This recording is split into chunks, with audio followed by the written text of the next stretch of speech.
Good numbing. Oh, Jesus Christ, what man, you're already here. Good numbing, and welcome back to Session 5 of Danganronpa Trigger Happy Havoc. We're on to Session 5, which means we're on to Case 5. This is, as I mentioned near the end of the last stream, this is, and it applies to the whole trilogy, this is the part of the game where the whole individual case mystery things start to become less of a forefront thing. Because this case, although there will be a death and something to solve, it's not the priority. The priority is laying down the groundwork for Case 6, because Case 6 is the final case of the game. They're basically setting up the end game of the story here. So just keep that in mind. Like who dies, what happens at the start, isn't as significant as what comes later. It's more about what it's setting up for Case 6. Because, Case 6 is the grand finale of the game. And it's about, that'll be trying to figure out who the mastermind is and find their escape and all that stuff. As we go through, get used to hearing this quote, Mukuro Ikusaba, the 16th student, hiding somewhere within this school. Watch out for her. Mukuro Ikusaba, the 16th student, lying hidden somewhere in this school. The one they call... Oh, the one they call the Ultimate Despair. I always miss the line. Watch out for her. Watch out for her. You're going to hear that so many times. Because it's such a critical line of dialogue that you need to know. Kyoko told me to watch out for her. Mukuro Ikusaba. That was 3 days before the next incident. So now there's a time limit before we, before it happens. It weren't so common, I'd recommend it as a drinking game. Yeah, if I drunk, I would. I think I remember making a joke at the time. I was like, because Camo was in on Session 1, and I was chatting to him about it, and I went, yeah, I'm pretty sure you could make a drinking game out of how often they say it. The other drinking game is how often they go out of their way, instead of just calling it the tragedy, going out of their way to say, like, the worst, most horrible, most whatever the line is, event in human history. 3 days before the worst thing so far would reveal itself. I like how they just... Because, like, this is what I mean. Because they know the murder in this case isn't as significant as what's actually going to happen in the story, we just started and it's teasing and showing who's going to die. Well, showing the body with a knife in it, Like, they're making a point right out the gate, and this is consistent for every game. When you get to Case 5, the main story starts to become more prominent than the actual case solving. It's why a lot of people love the Case 5s in these games. Chapter 5, the 100-mile dash. Pain of a junk food junkie. In the meantime, the day after Sakura's class trial, that morning in the dining hall... So, let us begin the usual post-trial investigation. Huh? Hey, you didn't make small talk or anything. We never just get straight to the point like that. If you want to keep up with me, you must refrain from pointless small talk. Jeez, how high is that horse of yours? Well? He just acts like that to hide his own insecurities. That's what I like to think anyway. Regardless, if you want to defeat the mastermind, you need to follow my lead. They creep around the school like a mouse, but the mastermind's pride is as bloated as a cow's udder. In the name of my family. And no matter what it takes, I will rid this world of them. Huh? Toko, you've been pretty quiet. Man, you're so boring now. You just sit there like a mushroom. I'm gonna start calling you Miss Mushroom. What's your deal? She didn't snap back at you. Her talking makes things difficult, so I told her not to open her mouth without permission. Jesus Christ, Byakuya. What? But if she can't open her mouth, she can't eat or drink water. I don't care. How about that? And you're okay with that, Toko? Jeez, how low is that rock you're hiding under? I believe this is the small talk Byakuya warned us against. Come on. And yet, I let myself get involved. But it is now finished. I will never allow you to drag me down to your level again. Oh, you fucking wait. Let's go. We're going to begin our search. Stop running your mouths and start moving your legs. Pressured by an obviously irritated Byakuya, we all started our exploration. I believe in the... We still don't have access. Where is it yet? We still don't have access to the second floor of the actual living quarters. It's still only the school. That's. We'll worry about that later.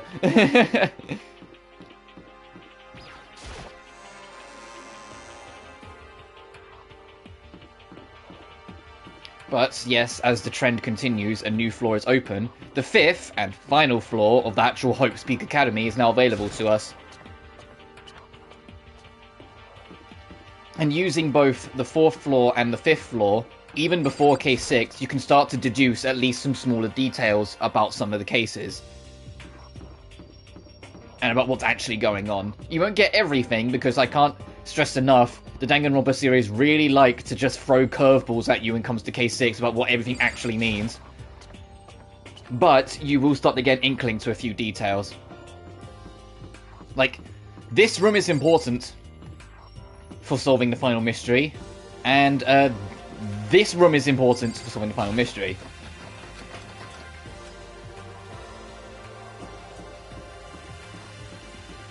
And if we go up to the 5th floor... So here I am on the 5th floor of Hope's Peak Academy.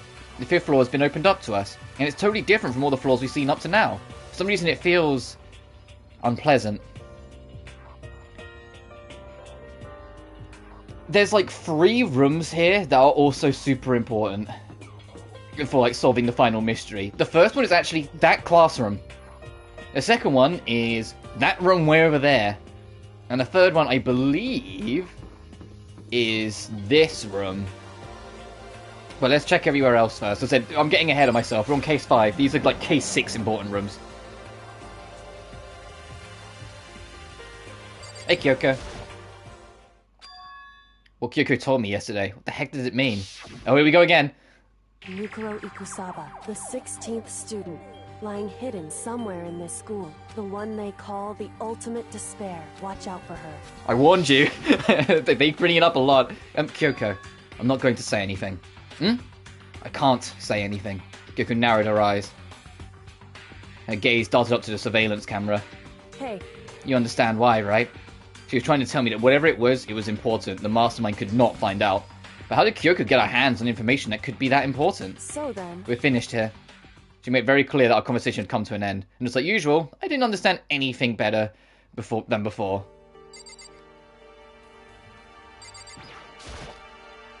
Suit of armor on display. It's extremely Japanese. Oh, thanks for the coins. That target seems pretty far away. Gotta say, pretty proud of my eyesight. Yeah, alright, yeah, rub it in for the rest of us who've got shit eyesight, Makoto. Straw post used for sword practice, they use it for training here too. And you can't see it from like here right now, but these are woodlock lockers. Which I haven't, like seen in forever. Which is literally what it is, like the keys are wooden. So they're wood locks, you just slab the wood in and you can open the door. If the wood's not in the thing, you can't open it. It's very traditional locks. I mean, I've seen everything there is to see. What? What have I missed? The camera? The trees? The trees? Is it the trees? Even though this room is totally enclosed, there's a cherry tree planted here and it's in full bloom. It's quite elegant. Is what you consider elegant? Indeed. I lived overseas for a long time, so this kind of Japanese-style scenery is refreshing. But considering our situation, isn't it kinda out of place? Is that it? Yes. Okay, I had to check the trees.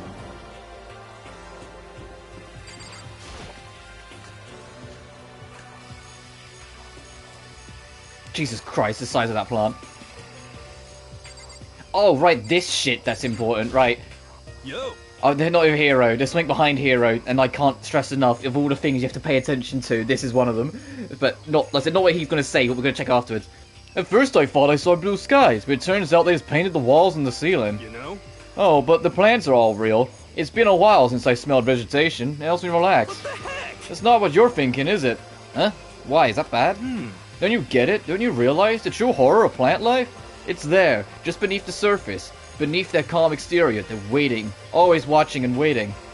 And then they decide they can't leave us in charge of the Earth anymore. The end is They'll put their plan for global human extinction into action. Well? I'm serious. Alright. Is this a chicken coop? What's a chicken coop doing here? This even has chickens, huh?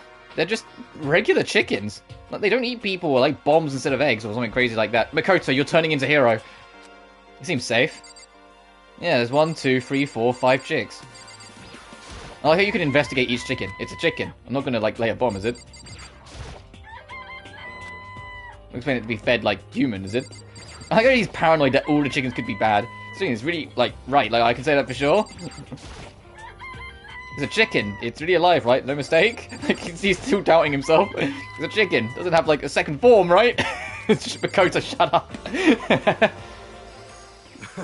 Oh, you like chickens too, Makoto? Yeah, I love those little guys. They're seriously cute, right? And there's exactly 5 of them there. Exactly. 5, you know, the number that comes after 4 and before 6, at least in terms of natural numbers. Anyway, whatever the number 5 pops up, that's a good omen. It contains the mysteries of the cosmos. I'm at least 30% right. It's a number of power, a refreshing number on par with hand-squeezing all-natural lemonade. It never lets me get a word in edgewise. What is this? It's super weird and super creepy. Flowers aren't supposed to get this big. Is this thing real? Watch out! Watch out! Huh? That's a Monokuma flower. I came up with the same name myself. Try and touch it, and you're in for a real excitement. Your heart will be like, whoa! And then the plants will like snap, and then you'll be like, flesh will be like, oh, blur, I'm dead. In other words, it's a monstrosity. It's pretty freaking amazing if I do say so myself. A student at Hope's Peak added improvement after improvement and created this miracle creature. The ultimate botanist. Although they don't go here anymore. They died during the tragedy. Actually... By the way, despite how it looks, that flower is super practical. It can eat paper, plastic, even people. So it's totally good for the environment. Wow. Such an eco-friendly creation is vital for the future growth of a healthy society. Not that I know anything about that myself. Finding more and more nonsense, Monokuma eventually disappeared. Whatever it is, I better keep my distance. I'm trying to remember, like, if in any of the animes, because I knew, like, the Despair arc spaced before, the games in Danganronpa. Whether the botanist is in that. Yeah, when I say Danganronpa, I'm not talking about Danganronpa V3, the game. I'm talking about Danganronpa 3, the anime, which is the actual continuation of the story, whilst V3 is a completely different thing. Like, Danganronpa 3 has got... It's a weird fucking anime. There's parts of it I like. Like, I liked seeing more of Dangan 2's cast in the Despair arc before everything happened and whatnot. And Future arc had some real fucking weird moments that were kind of went full circle back around the charming. But other than that, that anime was bad. It was weird. It was bad. Its place seems totally disorganized. From a lawnmower to a fertilizer, flower pots and farm tools. And then against the back wall. Is that a pickaxe? Hey, and it makes you point out the pickaxe because there's writing on it.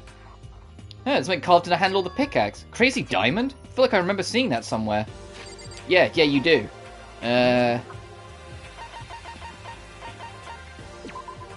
Oh, it doesn't have it on his profile, damn it. I was going to say Mondo is... on the back of Mondo's jacket is it says Crazy Diamond. There's a lawnmower here. Even with this here, who's actually going to take care of the lawn?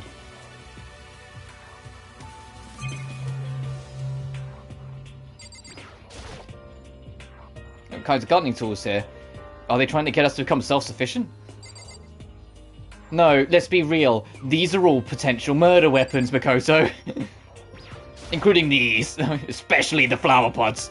Big ones, little ones, any size you might need. Maybe I'll grow some flowers and put in my room. I mean, fair, I think I'd do that. Just to keep myself sane.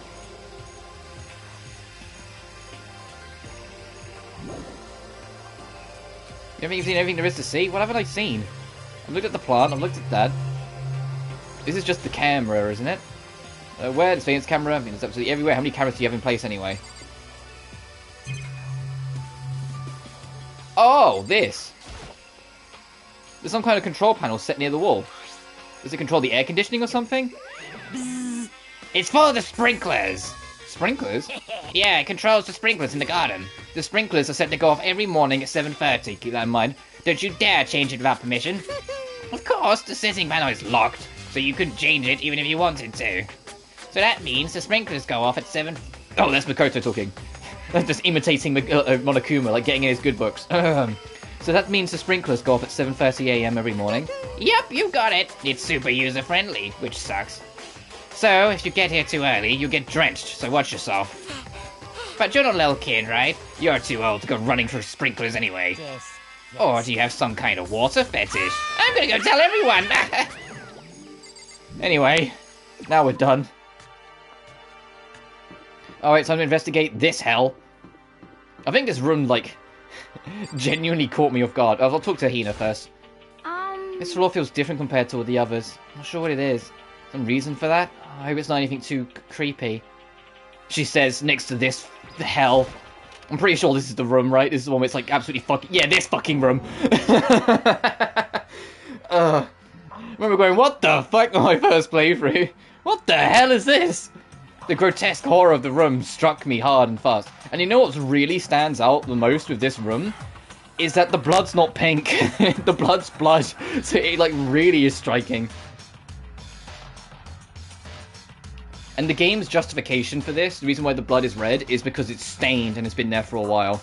So it's like it's dried blood that it becomes red. Or at least that's what the game excuses. It says, oh, when it's wet, it's pink in these games. So when it's dry, it goes red.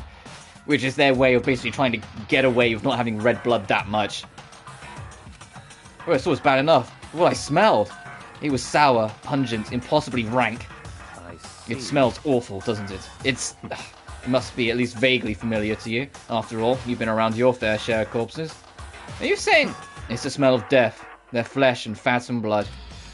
There was no surprise in his voice, no shock. But he was right. I'd experienced this smell more than once before. It was a smell of death and despair. Cute Dark Souls music. But the smell here is strong, condensed. It's the smell of a battlefield. Monokuma must have... Hey! What? My fault again? Stop trying to blame everything on me. You hadn't done what you did, this never would have happened. No, it's quite the opposite. The opposite? Yeah, let me give you an itty bitty eagy squeaky little hint. As far as this room goes, I don't know a thing.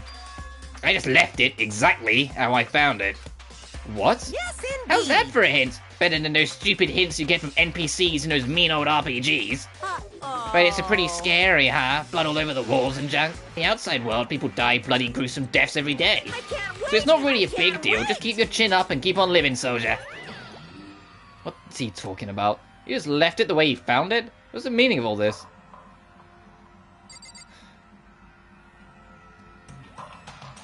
There's like all these missing people outlines. Like, this is a fucking crime scene.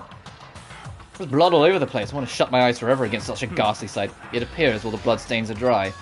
And their colour has changed as well. I think it's safe to assume these stains are considerably old. Is this all really blood? Of course. I wouldn't find it interesting otherwise.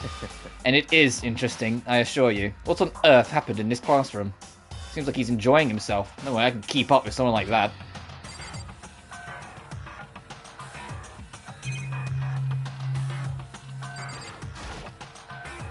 There's white chalk outlines drawn over the floor. How many bodies were there? Seems kind of in detective shows and stuff like that. You always see it at the scene of a murder. I wish I could say I don't believe it.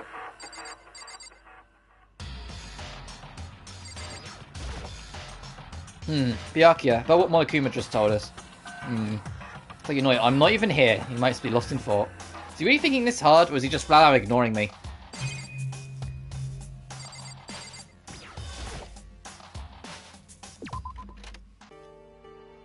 And last but not least, I don't think we can actually go in here. I remember rightly it's locked, but it is important. The biology lab. Rattle, rattle. No, it's locked. Now we came all this way just to be denied. Sign on the hall says biolab. A biolab? That was forbidden from... And that we're forbidden from seeing into? That sounds like something out of an old cheesy horror movie. Well, I guess I've seen what there is up here for now, but once again, nothing I found seems to make any real sense. I need to head back to the dining hall and find out what the others turned up.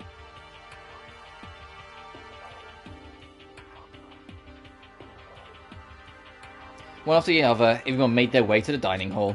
And before too long, it would appear everyone has returned. But still, it's just the 6 of us. There's barely enough for a decent volleyball team. Just a second. Hey, don't be a sourpuss, we gotta think positive. Besides, even if one more person dies, we can still field a basketball team.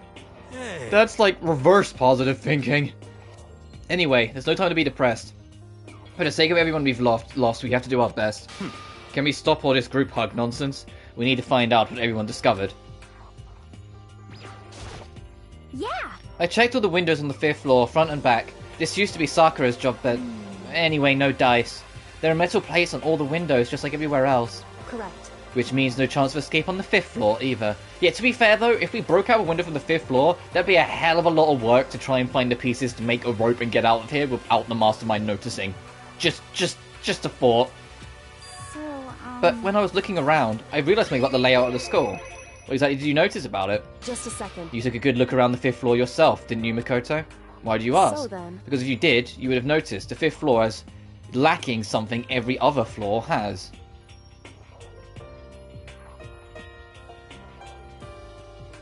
What are you talking about? Something on all floors but not the 5th floor? Are you talking about stairs? Oh, right, the obvious thing. There aren't any stairs leading up from the 5th floor. That's what you're talking about. Does that mean the 5th floor is the end? Correct. We're finally starting to get a clear picture of this school. All that's left now is to solve the underlying mystery. I was thinking of something else. I was like, wait a minute, have I forgotten something? I know it's the last floor, but no, it was just because it's the last floor. And now it's left is to solve the underlying mystery. But that's the hardest part. okay. Even if it's hard, we still got to do it. Yeah, Hina's right. Everything will be okay as long as we work together. I'm sure we'll make it out of this. No, I'm sure. We absolutely will make it out, no matter what it takes. Hey, My concern is with the biolab. That was the only place on the 5th floor that we couldn't access. The biolab, huh? I wonder what's in there. Could it be? If we were like a cliche horror game, it'd be some kind of creature, the final boss, or tyrant. Oh god, this guy's played he's played Resident Evil if he thinks a tyrant's going to be in there. Or... But We're not in a horror game, though. Oh, I don't know. There's been a couple moments. Either way, we don't need to worry about it at the moment. Don't bother thinking about something that can't be understood, no matter how much you think about it. Naturally. Your tiny brains can only do so much, so focus on utilizing them efficiently. well, I don't really like how you said it, but what you said is probably right. What? No, how I said it is right too. You fuck. By the way, did any of you find it?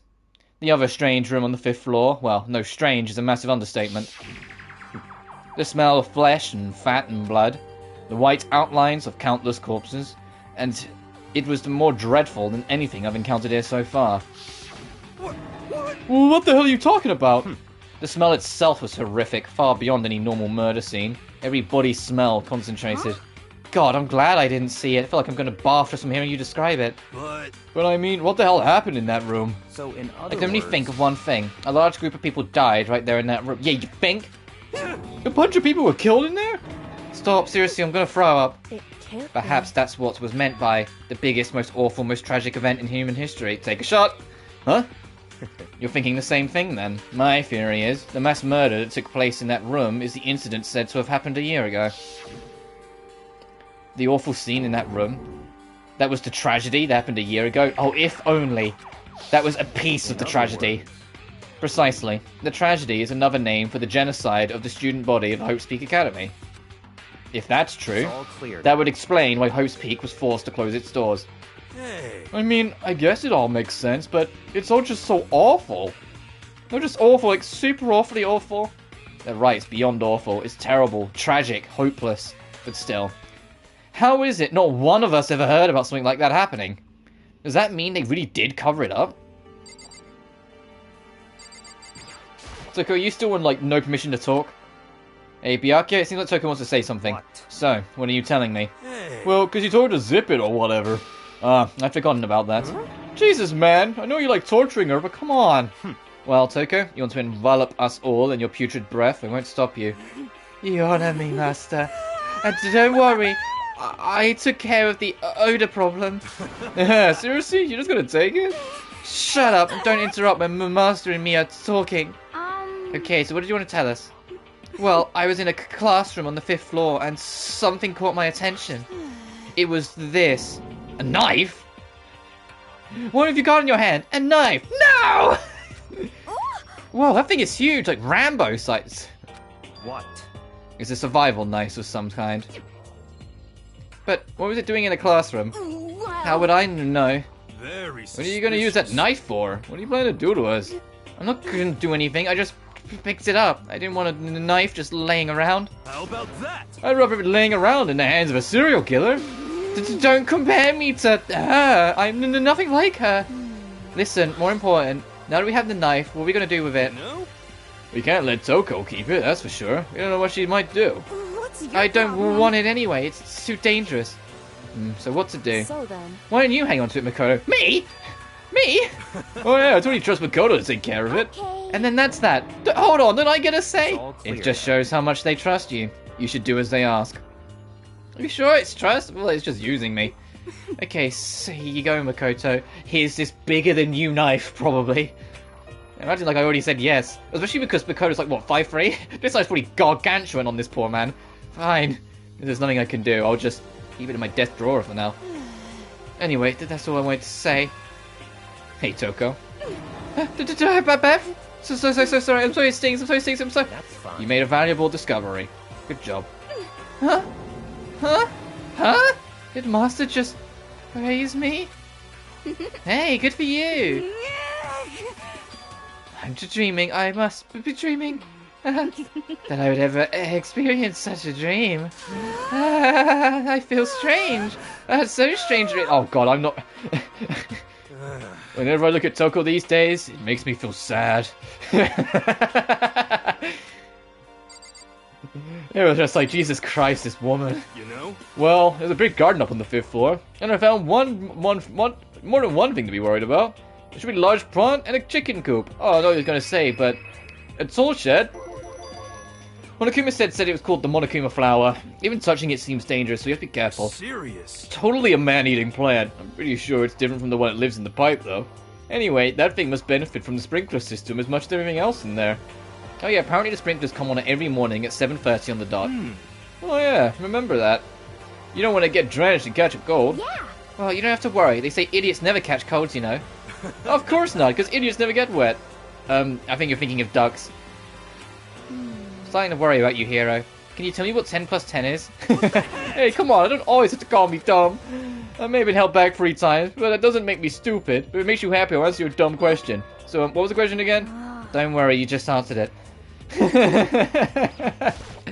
You know?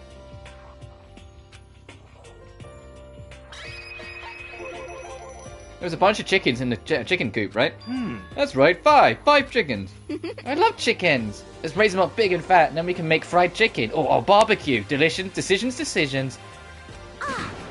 Oh, how about raw? There's nothing fresher than raw, right? Hina, you had me for a bit, and then you lost me. I'm pretty sure that'd kill you.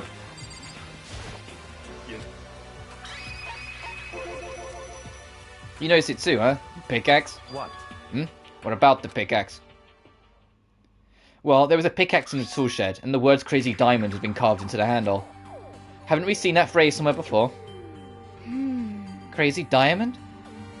Yeah, that does kind of sound familiar, I think. it's true. I don't just think, I know. We've definitely seen that phrase before. Where? Oh, that's it, I remember. Yeah, the back of Mondo's coat. It was on Mondo's uniform, on the back of his jacket. His jacket said the same thing, right? Crazy Diamond. I see. You're absolutely right. But why would that be on a pickaxe in the garden? Could it be? Mondo must have snuck in there and done it, right? Not possible. But we didn't have access to the garden until today. That's right. Then maybe Mondo brought it with him when he first came here, and Monokuma confiscated it? Whatever the reason. That's what stuck out to me in the tool shed. The pickaxe connected to Mondo. Well, what stuck out to me wasn't the pickaxe at all. And what did? No. What I noticed was the lawnmower. I was thinking maybe we could use it to call for help. How are you going to call to help with a lawnmower? What the heck? I don't know, maybe we could use it to crop circles or something. Yeah, that's it, I'm going to make crop circles. We're indoors. Well? We can use those to call for help.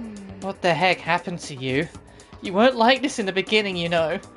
You know? Well, back to my personality hadn't quite solidified yet. I didn't think it was possible, but I'm more disappointed in you now than I've ever been. Well, but yeah, the thing is, like, of course, some people are going to, like, be, not warped, but their personalities are going to get, like, worse in some cues the longer they stay here, because, you know, their sanity will start to break more. It's why Toko's gone from shy and kind of submissive to extremely whatever the fuck she is now, and Hero's just got dumber and dumber and dumber and dumber in every single case. Because everyone's breaking in different ways. Well, I think that's all the new information we have for now. Yo! So, what do we need to do? Well, starting today, you're under my command. But, before we proceed, I need to figure something out. No way. Jeez, how cocky can you be? You're gonna burst through the ceiling if your head gets any bigger. So, what does he want to figure out? Kyoko's identity. Huh? Well, Kyoko's identity, but Kyoko's Kyoko, right? Yes, but who is she? The rest of us are clear, definable reason for having been selected to attend Hope's Peak Academy. Hina's the ultimate swimming pro, Hiro is the ultimate clairvoyant, even Makoto is the ultimate lucky student. More unlucky than lucky these days, but... So what about Kyoko? Did anyone tell me what she is? I can tell you. And it's kind of obvious when you think about it, but... And it's also, once you realise what it is, you realise why that memory of what her ultimate is was taken from her.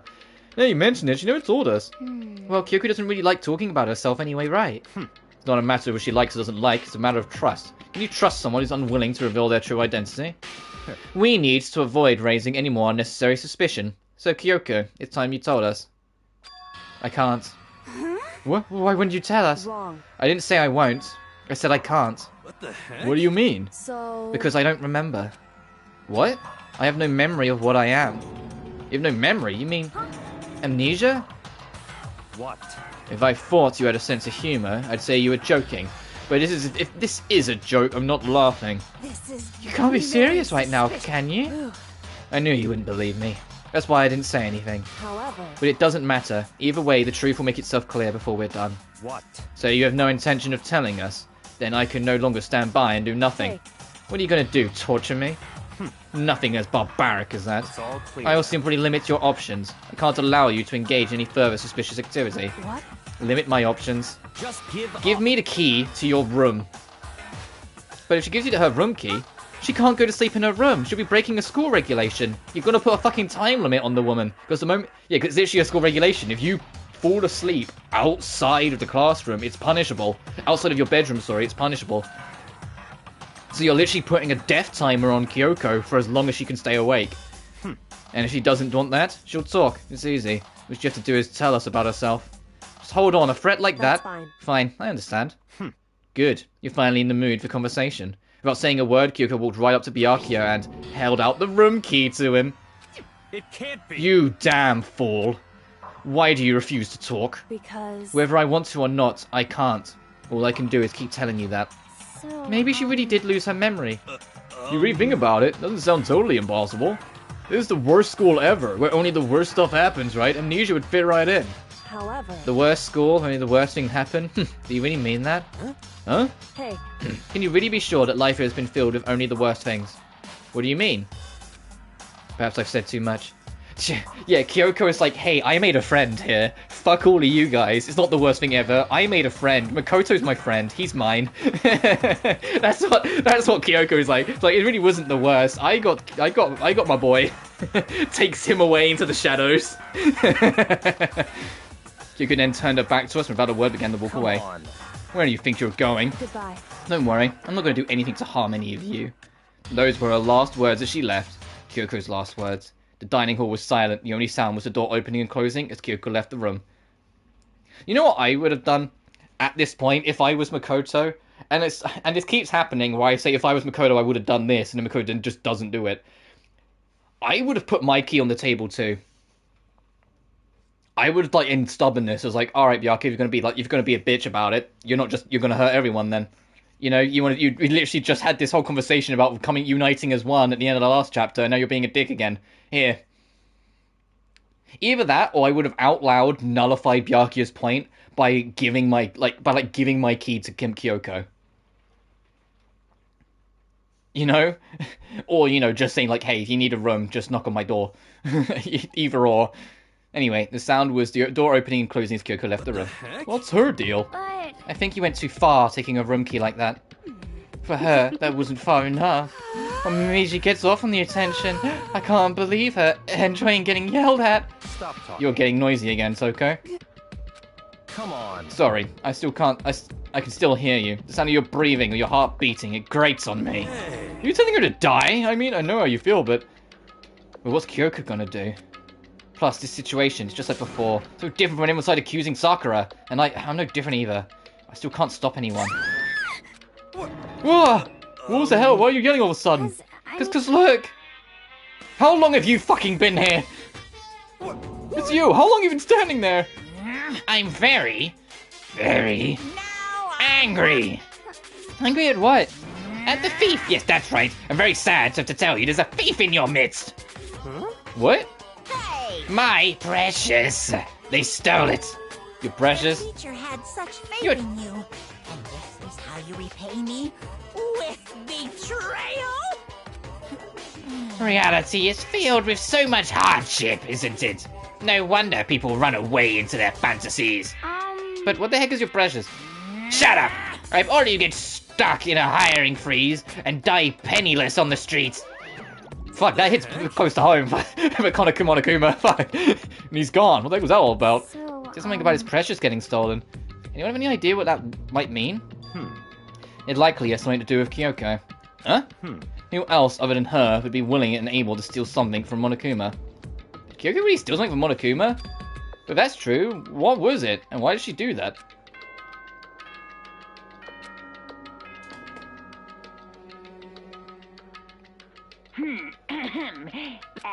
Nighttime. Okay then.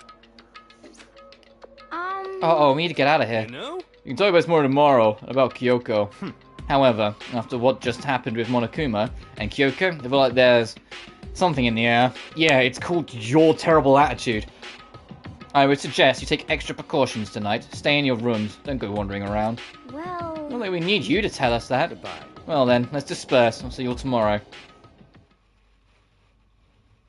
Following his lead, each of us went back to our rooms. Ah, that's right. I need to put away that knife I got from Toko. I think the safest place would be my desk drawer. Well, anyways, Kyoko really gonna be okay? She can't get into her room. What's she gonna do? Is there something I can do? Something I can...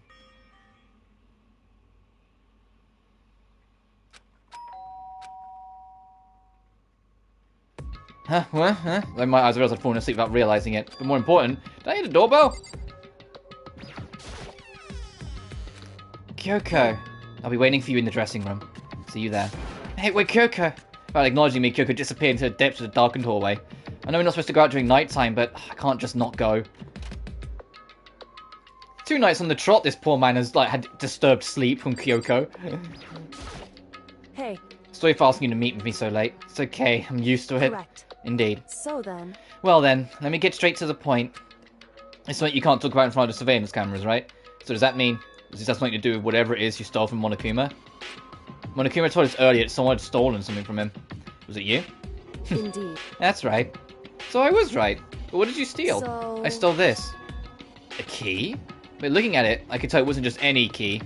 It was shaped like Monokuma. It was probably the only key of its kind on Earth. Where did you get this? So, From the headmaster's room. What? You snuck into the headmaster's room? But wasn't it locked? However- The lock was broken. What? It was Sakura. She did it for us. She did? indeed. Remember when she said in her note, I'm not going to just lay down and die, I will fight you? So Sakura broke into the headmaster's room for us. That's right. That's right, so that we could uncover whatever secrets may lay hidden within.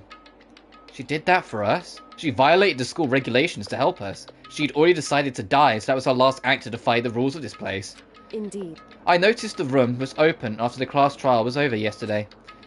But if I had just strolled into the room, Monokuma would have noticed right away, which is why I used you as a decoy. So you asked me to meet you at the data center in order to... Correct. I wanted you to draw Monokuma's attention. I took that opportunity to sneak into the headmaster's room, and as a result, I found this key. Wow. And then what you told me about yesterday, did that come from the headmaster's room too? Fucking here we go. Mukuro Ikusaba, 16th student lying home somewhere in this school, one they call Yomo Despair, watch out for her. Did you find out about this Mukuro Ikusaba while you were there? Indeed. I did find a file in the headmaster's room that talked about her, yes. I don't know all the details yet, but one thing I do know is that Mukuro Ikusaba is dangerous. Dangerous? In other words, She may very well be the mastermind. Mastermind? But didn't Alter Ego say the headmaster was probably the mastermind? wrong. No, the headmaster isn't the mastermind. I'm sure of that. Can we stop saying master? It's starting to lose its meaning.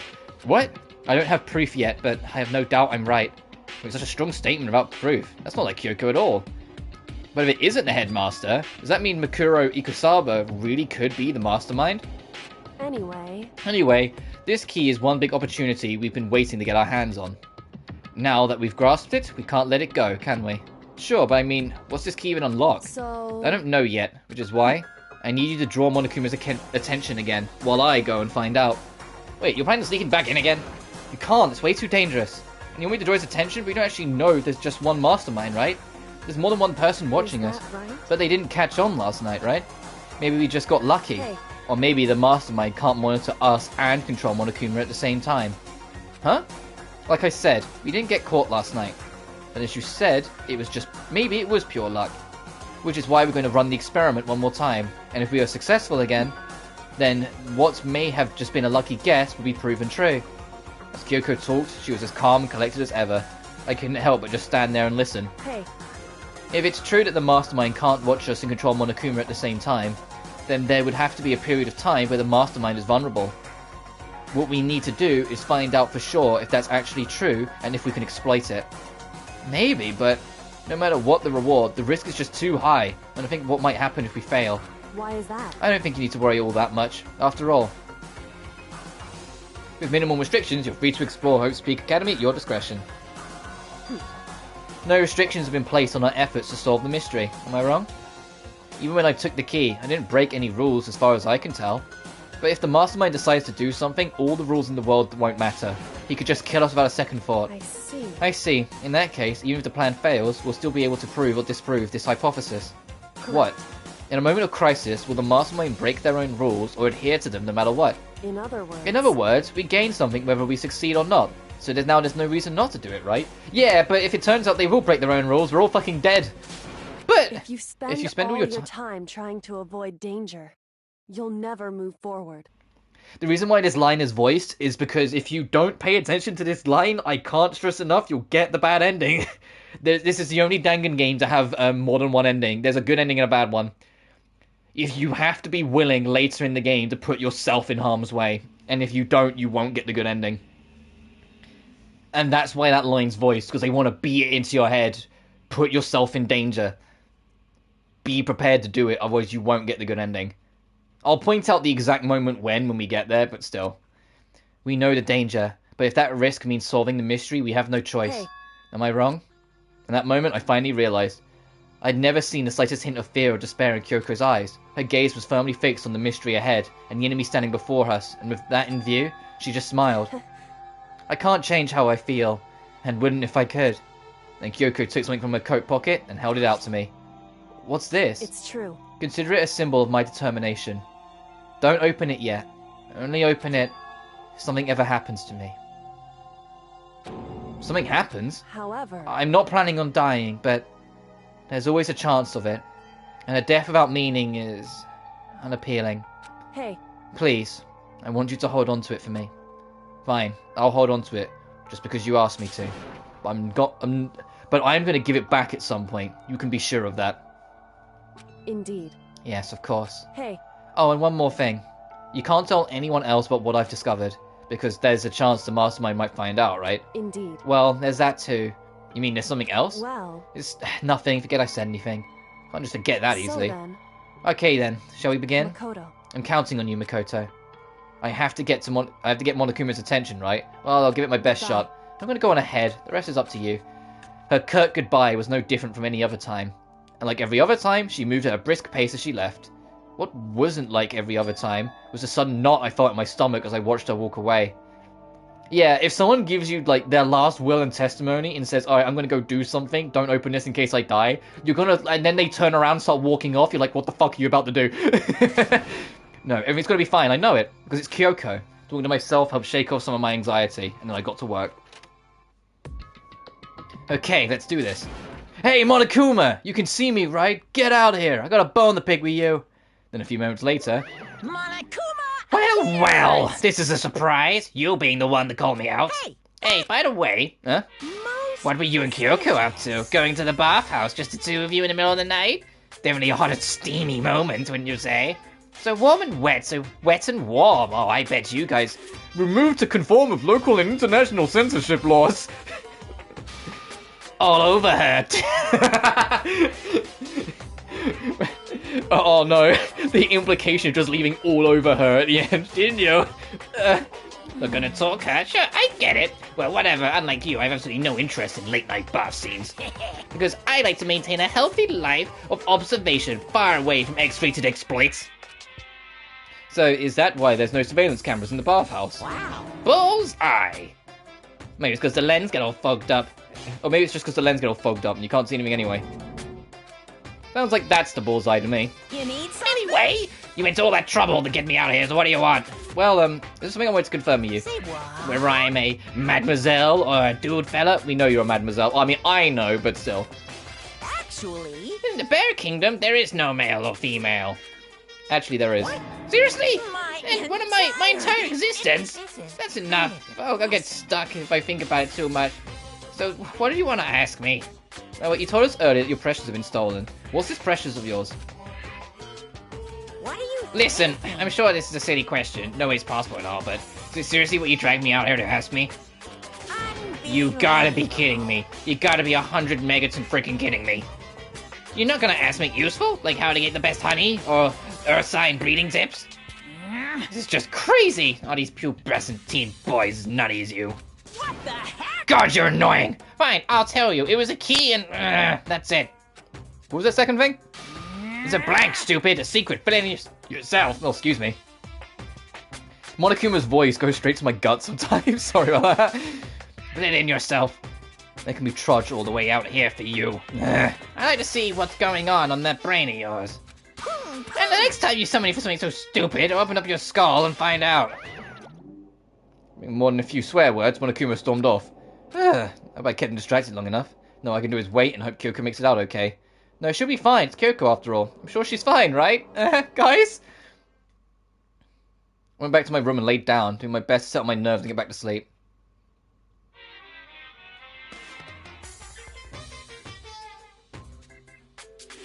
Monokuma Theater, brought to you by Spike Toonsoft Company Limited.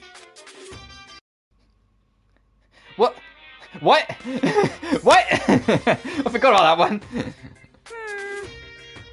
This super stylish, super fashionable game is created by Spike Chunsoft. Then we've got to buy it You now. guys have to recommend it to your friends too. I thought it was Dangan 2 that got really, like, meta with the Monokuma theaters. I forgot they did it a little in this game as well.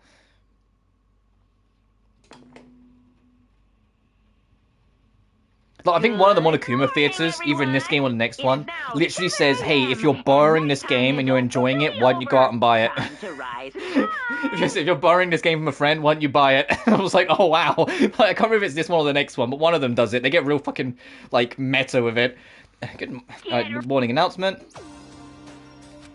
Oh, it feels heavy this morning. It's because I woke up so late last night. Anyway, I need to get to dining hall.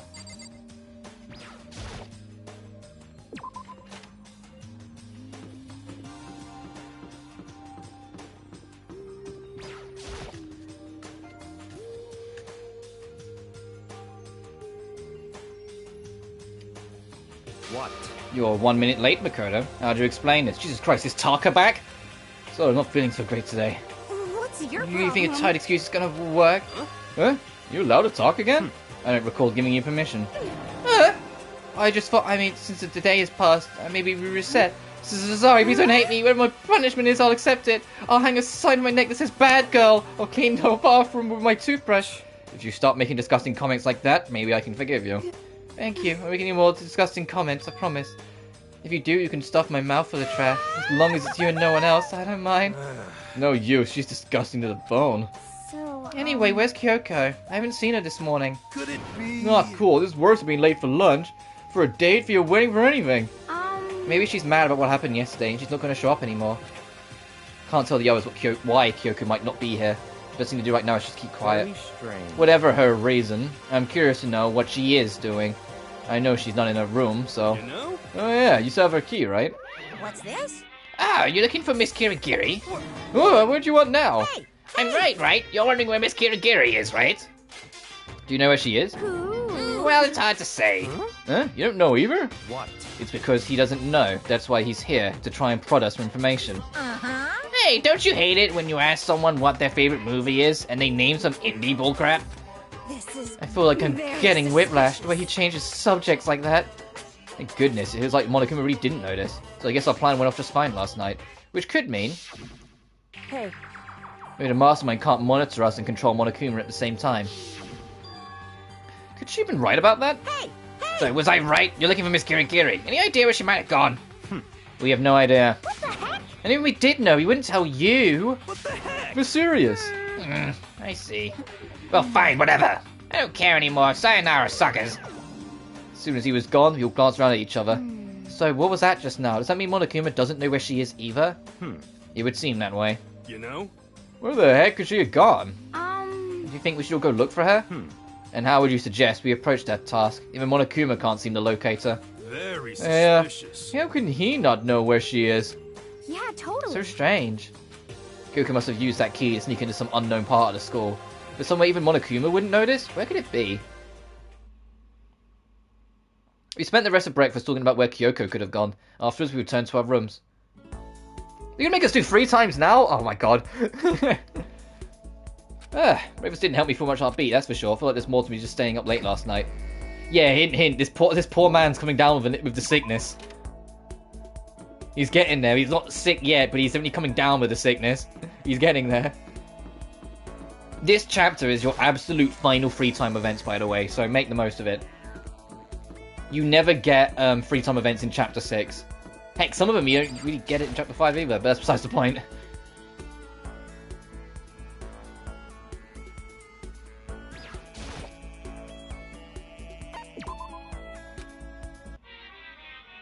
We have 241 coins.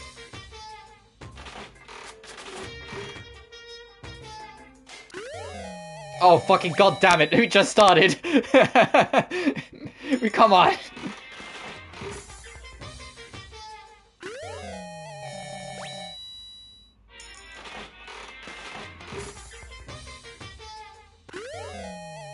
Gold gun. And I promise you, I'm not bitter at all that GoldenEye 6, like the Nintendo 64 game, is coming to everything but PlayStation. Not bitter at all. I said, like, I get it coming to Nintendo because it's what it was on originally. With online support, yeah, fucking, we'll see how that goes with Switch servers.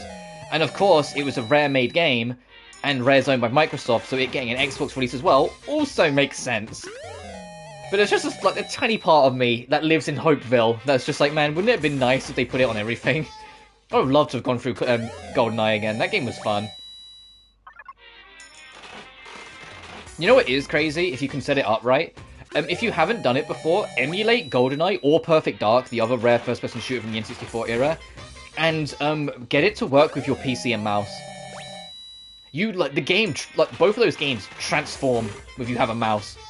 It's absurd, like, how much those games transform with a mouse compared to, the old N64, like, controls of the first-person shooter it was before. Like, you have so much more freedom to just kind of do what you want with it. I don't really play on keyboard and mouse ever, but, even I'll be like, yeah, it was good. It was fun when I messed around with it for a bit. Oh, Jesus Christ, that's a much more vicious-looking gun.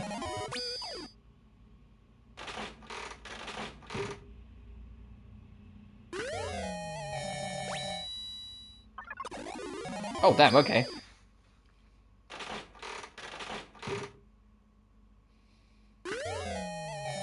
Oh, a Reddity.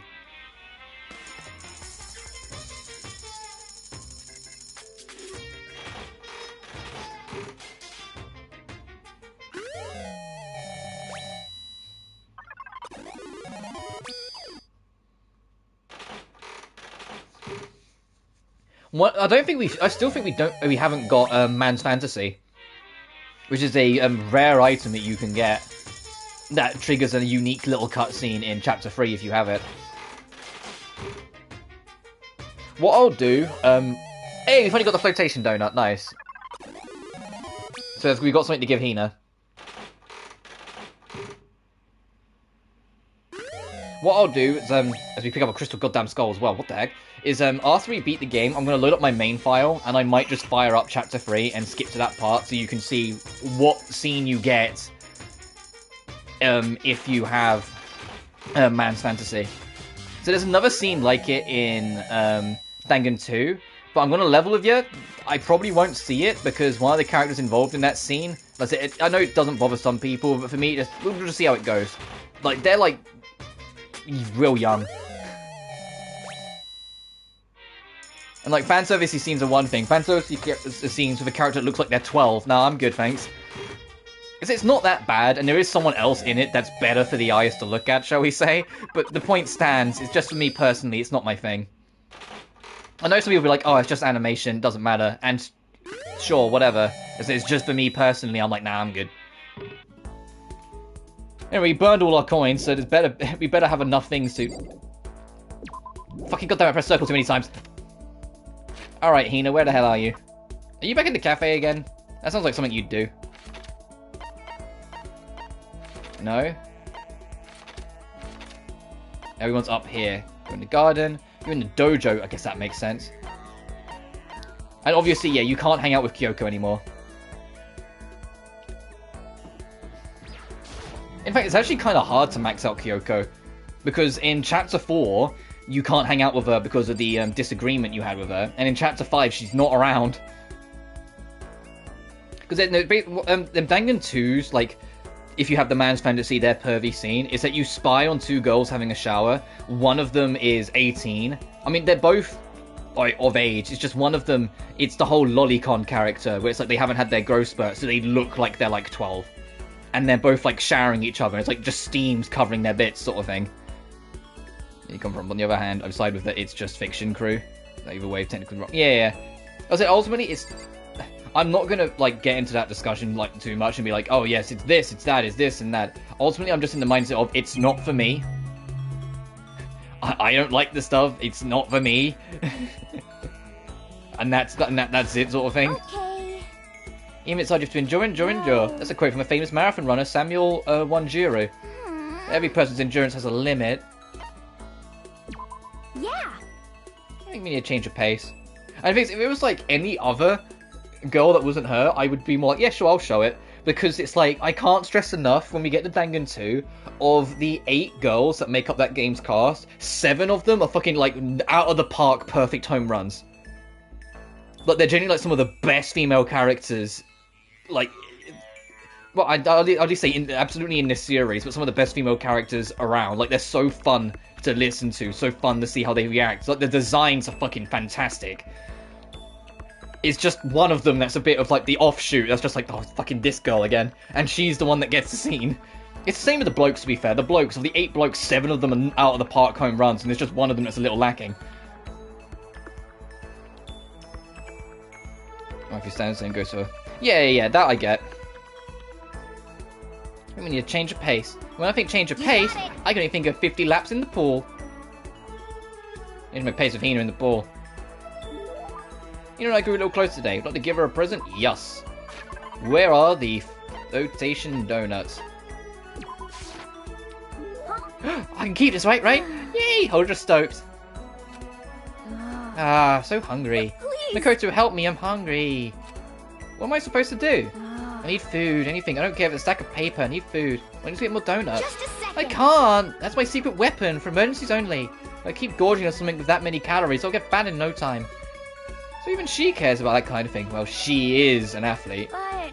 Besides, I don't want anything sugary. Right now I just want a salty snack. Like potato chips? Like ramen. How is that a snack? You got it all wrong. How is it not? Speaking of which, what's your favourite kind of ramen? Shoyu, without a doubt. You got it. Ah, good choice. Definitely the most refreshing option. What about you, Hina? You're worried about calories and all, so... I'm a pork-tastic tonkotsu girl, through and through. Or you don't care about calories at all. Yeah, the key element of a tonkotsu ramen is the butter and the extra fat. You really okay with all that oil?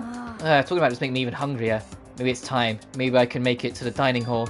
You sure though? I mean, a bowl of ramen is just more calories than a donut. Who cares about stuff like that? Are you a real man or aren't you? What are you afraid of? Afraid of ramen? You're pathetic, Makoto. I'm ashamed to know you. Are you still Hina? Shut up. Get out of my way. I'm going to show you what a real man looks like. Are you going to stand in my way and suffer the fist-based consequences? She's like, I'm hungry. Get out of my way. I'm going to fucking punch you. Woman after my own heart. No, I have no intention of getting in your way. Then don't. And if I don't do this now, when am I ever going to get another chance? Running out like for starving ramen, Hina ran off at a dangerous clip towards the kitchen. When it comes to food, Hina is terrifying. But we got closer. Unlocked extraordinary focus. Yeah, I guess that's fitting. I learned my lesson and made my way back to my room. It's going to be hard to pick what characters I hang out with in Dangan 2, because there's so many good options. Listen, no matter what, Gundam is a priority. That man is a treasure. But it's like I barely hung out with Mikan, and I want to hang out with her more, because I adore Mikan. I think she's a little bean, but she's my little bean. Ibuki's fun to hang with. It's also where I got my stream starting catchphrase from, because she's the one that goes, "Good, num num numbing," every time you see her first thing.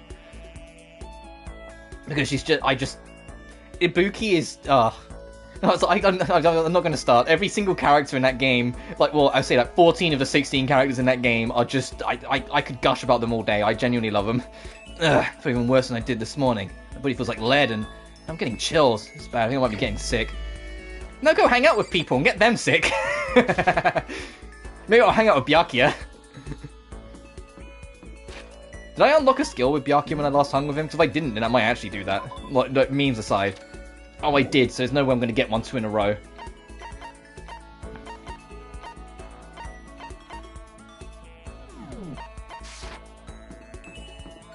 Oh, I forgot what else Hina likes. So I don't think we have anything else she loves. But... so Google. Dangan. Hina gifts. That's all I search. I just search their name gifts and it comes up with the wiki page. So I don't think I have any more of what she loves. Yes, we don't have any flotation duck. We do have a kitten hair clip. Never mind, we're good.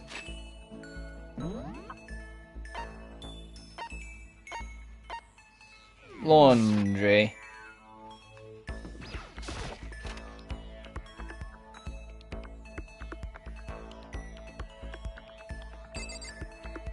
Of course, I've got this cute hairband for you.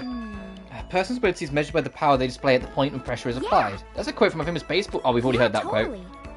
A stronger person when they're under pressure. I wonder how strong I can really be. You got it. Okay, let's go to the pool. Swim time. We've gone swimming twice. Oh, but don't stare, okay? I don't actually have a swimsuit, just a shirt. I mean, it gets kind of weird. It's kind of embarrassing. Although I wasn't embarrassed before, but now I kind of am. I wonder how come. I went swimming with Hina, who seemed kind of embarrassed. I'll go a little closer today. Did I give her a present? Yes!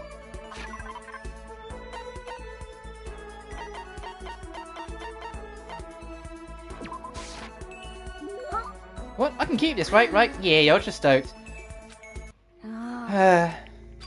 This sucks. What happened to her? She seems way more depressed than usual. Like, how is it usual? Like, yeah, she's had depressive episodes. Hey, Hina, what's wrong? Oh, hell. I tried to convince myself I was imagining it, but I totally wasn't. Imagining what? I'm sick of this. I got fat. I figured.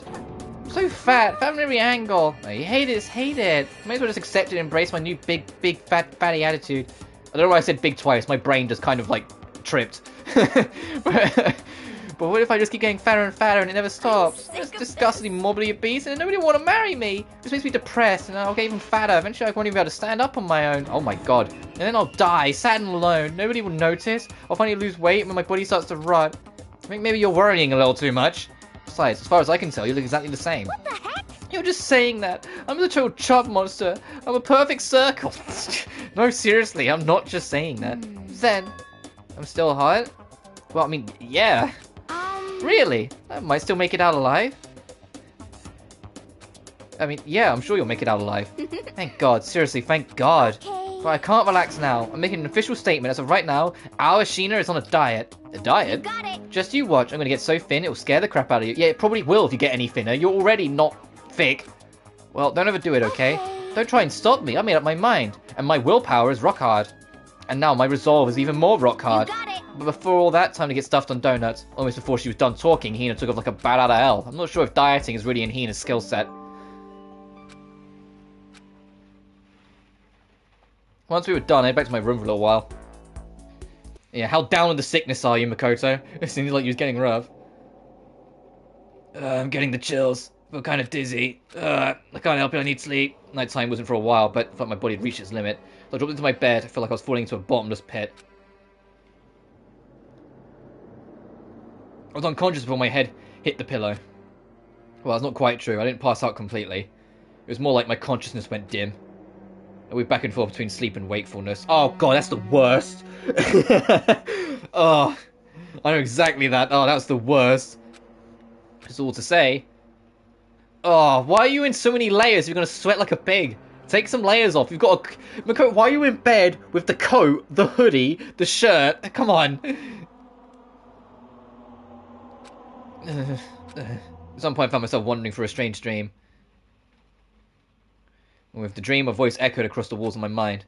I understand. I understand. That voice, so familiar. It's... understand. It's me.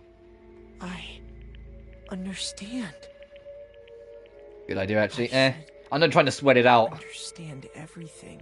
My goal isn't to get out of here. It's to stay here. Huh? What am I trying to say? Hope. This is all for hope. And that's why I have to stay. I have to stay here.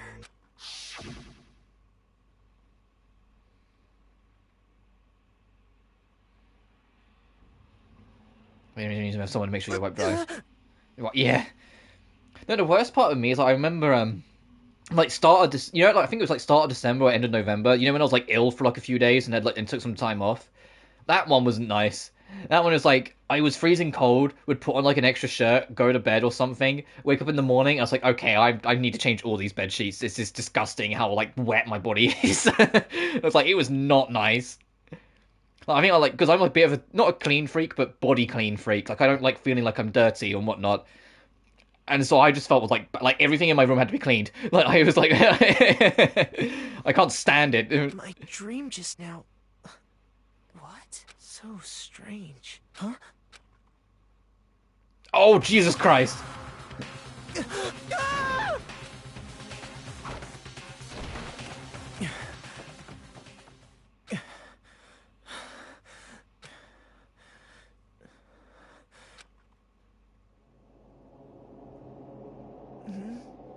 And Kiku's like, got him. Kyoko? What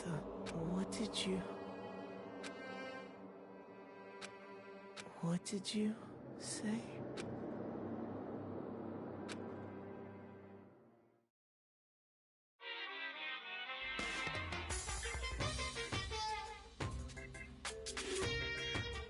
Every day is peaceful, every day is joyful. Happy days from the time you wake up to the time you go to sleep.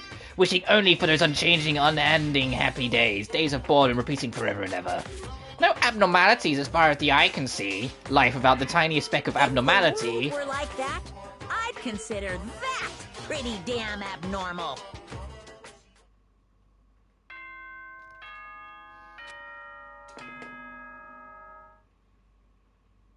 Good morning, everyone. Yep. Get ready.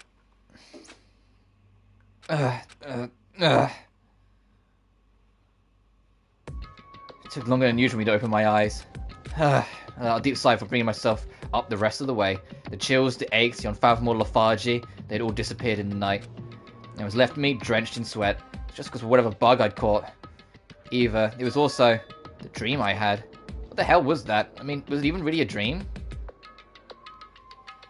Just desperate to recall it, I scrambled to gab onto fragments of the dream and reeled them in from the depth of my memory. That's right, I remember last night.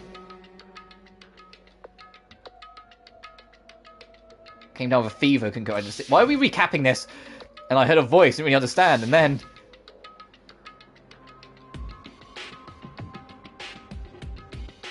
all of a sudden I was awake. And there was the masked marauder in front of me. With a Monokuma like symbol on the top of the hat. I'd only just noticed that on top of the mask, the red symbol. And there was a strange person next to me in the bed wearing a mask, and they were holding a knife. I wanted to say I fought them off, but I don't actually remember. I felt like my mind had been detached from my body, burning up with fever.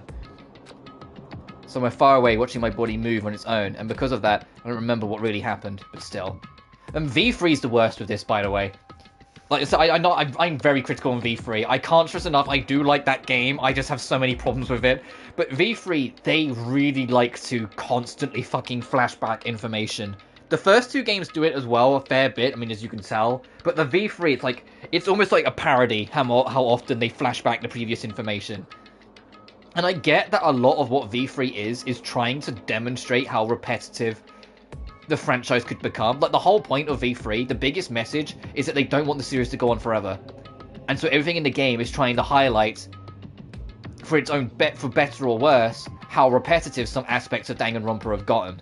But there's one thing showing it, there's another thing then actually, you know, exaggerating the problem and making it worse. And that's what V3 does in a lot of animes. There's a lot of moments in that game where it's like, alright, we get it, you know? Desperately, feverishly. After that, things go black again, and the next thing I remember... Kyoko was there, but what could she have been doing in my room? A strange dream. No, was it really a dream? I can possibly find out either way. Maybe get a shower first, my man. Was it a dream or that really happened? I think the bathroom is the answer, whatever it is. Get a... Fuck you. You're gonna go out and it's just gonna be like an omen in the air that is like man stank. Oh, wait, way to confirm it. Right, check the knife in the drawer. Remember the desk drawer around? It's empty, there's nothing inside. Wait, nothing inside? That's strange. It definitely wasn't before. Possibly the knife I got from Toko was in here. Wait, that means... the knife they told me to keep safe. I knew it, I just had the feeling. It wasn't a dream after all. If that's true, makes even less sense. Why would someone have wanted to attack me?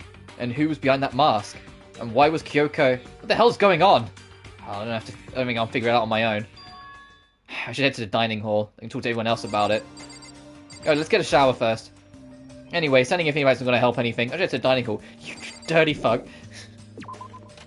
We just sweat it out all night long. I'm just going to go straight into the dining hall and get food. But no one's going to sit on the same table as you, Makoto.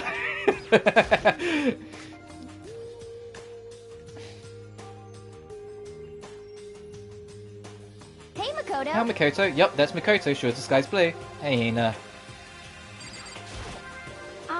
You really had me worried, you know. What happened to you last night? Worried? Yeah, after the nighttime hit, we all went to get you. We were hammering away at your door, but we never answered. I thought maybe you'd, you know... I mean, not that it actually happened. I mean, nobody here would want to, you know... So anyway, what were you doing? I didn't feel good, so I went right to bed. I had no idea you guys even showed up. But why did you come get me? Something happened? Well, lots of stuff, actually. I'm not sure I can really explain. Okay. Let's go meet up with everyone else so they can tell you about it. Everyone else went waiting somewhere else or something? That's right. Yeah, well, we stayed up the whole night. The whole night? I lost at rock, paper, scissors, so I had to come get breakfast for everyone. Okay. So you got here just in time. Come on, help me carry it. Okay, sure. Everyone's in the gym. Hurry up, I'll meet you there. Everyone at the gym? The entire night? The mystery deepens.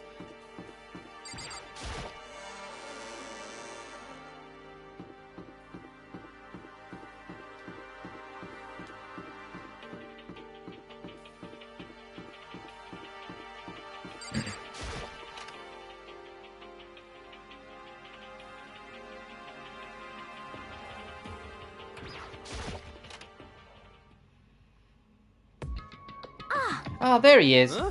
Oh, it's hey, worse than being late Makoto. for your wedding. The birth of your first son, and your funeral all at once. What? Jeez, you show up now like it's no big deal. You made a seminal night while you still like a baby in your bed. It's like Hina said, everyone was there besides Kyoko. Then I noticed they formed a circle around something. As soon as I saw what that something was, what the? If I could catch myself, I cried out. They spread out in front of them with the remains of Monokuma. What are you doing? What does it look like? We're dismantling it to see what makes it tick. Dismantling? But I mean, that's Monokuma you're messing with, right? Yeah, that's right. She's not even phased. Relax, there's no danger. You say that, but what is this? What are you guys doing? Looks like it was being professionally disassembled. Is that even possible? Tearing apart something like that isn't dangerous? Explain to me, Byakuya. Explain to me, Toolman. Seriously, what are you thinking? How can you be tearing apart something like that isn't dangerous? Idiot. If you hadn't been sleeping in, you'd already know what's going on. Hey, Well, come I on. guess I'll handle this. I'll explain what's going on, Makoto, because that's how much I like you. Byakuya found his little feather laying around, and we tore it apart. That doesn't explain anything. What? Just like before we went to bed last night, I came to the gym to try and talk to Monokuma. I wanted to see if he had any new information about Kyoko's disappearance. And I found him here, just like normal. However, when I found him, he was no more than a regular toy. He didn't react, didn't say a word. Just saying he wasn't moving at all. I waited there until nighttime officially began, but still, Monokuma laid there motionless. I gathered everyone up as quickly as possible so they could take a look. Even then, he still didn't make a move. So I immediately initiated the disassembly process. My master's stroke of genius. A chance to find out about Monokuma Tick. One thing we discovered is that he's quite a sophisticated machine. It's leagues beyond any normal remote control toy. Who has enough free time to invest in something like that anyway? But besides that, what I'm wondering... That's Makoto talking. But besides that, what I'm wondering is, why did he stop moving all of a sudden? I thought maybe he'd malfunctioned, but we didn't find any cause as we were taking him apart. So if he didn't break down, in other words, then maybe something happened to his puppeteer, the mastermind. Something unexpected. Can't imagine any other possibility. Something unexpected? They were probably so scared for Master they ran away in Sarah. Could it be? Or maybe they got sick or something. But Monokuma made his announcement this morning, right? Who was that, if not the mastermind? Oh, I'm sure that's a recording. It's set to a timer and plays as necessary. That's true. It says the exact same thing every day, right? Hey guys, I don't think now's a good time for light conversation. I found something. What is it? It's a bomb? Hey guys, I found the source of the mysterious ticking noise. Really? What is it? It's a pipe bomb. Yay! Bomb? There's one installed in every Monokuma robot, I'm sure. Bomb? That's super bad. We need to get rid of it. Roger that. It appears the bomb is a motion sensor. Any sudden movements, I'm sure it'll go off. Motion sensor? Are serious? Oh, I'm starting to get all shaky. Just a second. Hey, get it together. You're a man, aren't you? I'm fine. Totally fine. You're not fine. You're like, Oh, I probably should have mentioned. Motion sensor is off right now. Jeez, don't scare me like that. God, you're like the world's most spineless worm of the century. don't be mean. Hey, come on! The century's just getting started! Don't call the race already!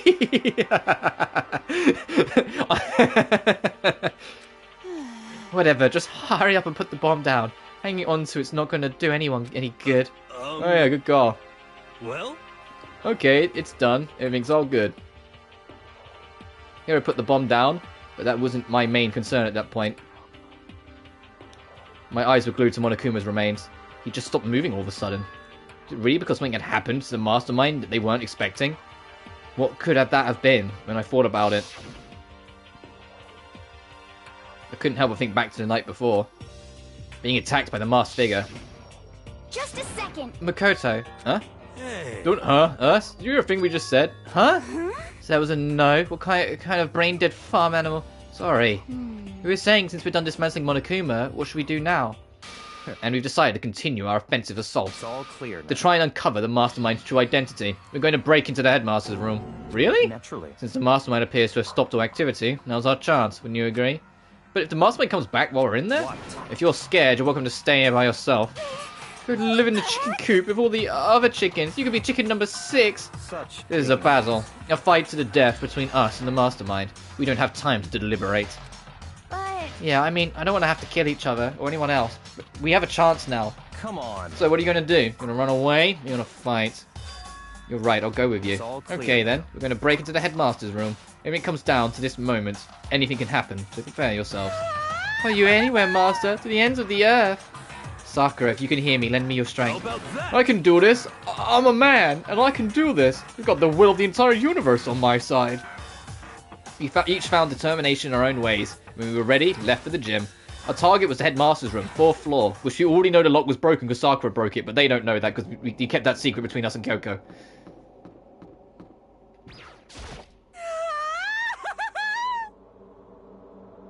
Okay, I'm not reading that. Make sure you don't get in his way. okay. Sakura's going to be watching over us, so we're definitely going to find something to help us bring this to an end. We finally reached the climax. So let's hurry up and finish it before the mastermind catches us all. Let's go. This is where we expose every last detail of the mastermind. Is everyone ready? Rattle, rattle. It's locked as expected. So what are you going to do? What? Is it obvious we're going to tear the door off its hinges? Wait, but the rules say... We've seen that the mastermind isn't watching us. Those don't matter anymore. But It's like Makoto said, mastermind did show up while we were in So there. in other Then we'll just have to words- finish our business before that can happen. hey, Okay, sure, but...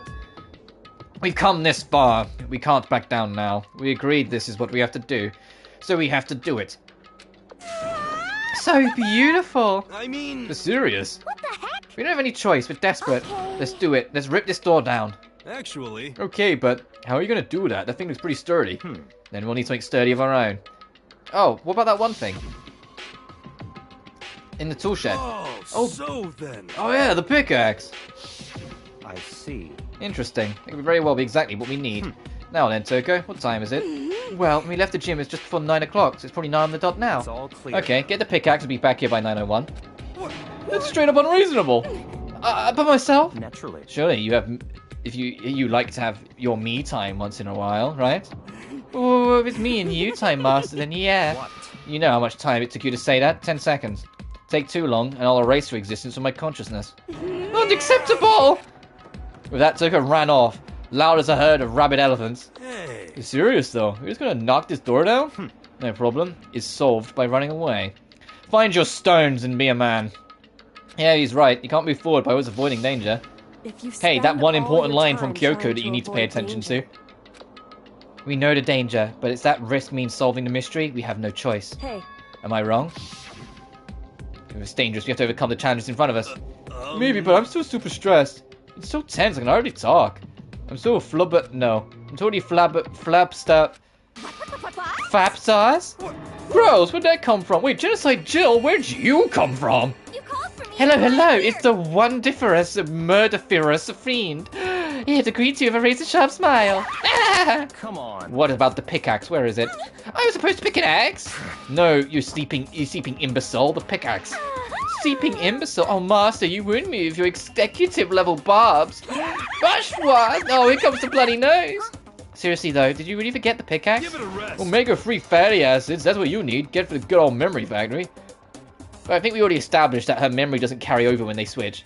Not possible. This is a level of uselessness I find difficult to tolerate. Yeah. Ah, the light bulb just went on. That's why I went to the garden, right? I was supposed to get the pickaxe. Alright, well, we solved one mystery. That means there's one more mystery left. One more mystery? Yup, now we just need to figure out the identity of the Object X. So, Now what are you talking about? Did you already forget what we were talking about? You're like, missing out on life. you've gotta be I am not missing out on life. In fact, I found one in the garden. What? What did you find? Corpse. Did you hear me? I said corpse. A corpse? Yep. That's right. I found a corpse in the garden. You found a corpse in the garden? What did you say? Well then, before we enter the headmaster's room, it appears we have something else to look into. Come on. We're going to the garden. Okay. Dun, dun, dun, dun, dun, dun, dun. As soon as we entered the garden, I saw it. Didn't want to, but...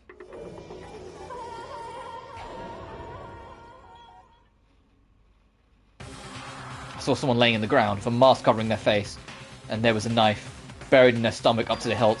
What the... Are they really dead? For sure, but who is it? Time for deadly life. And Kyoko's hair goes white.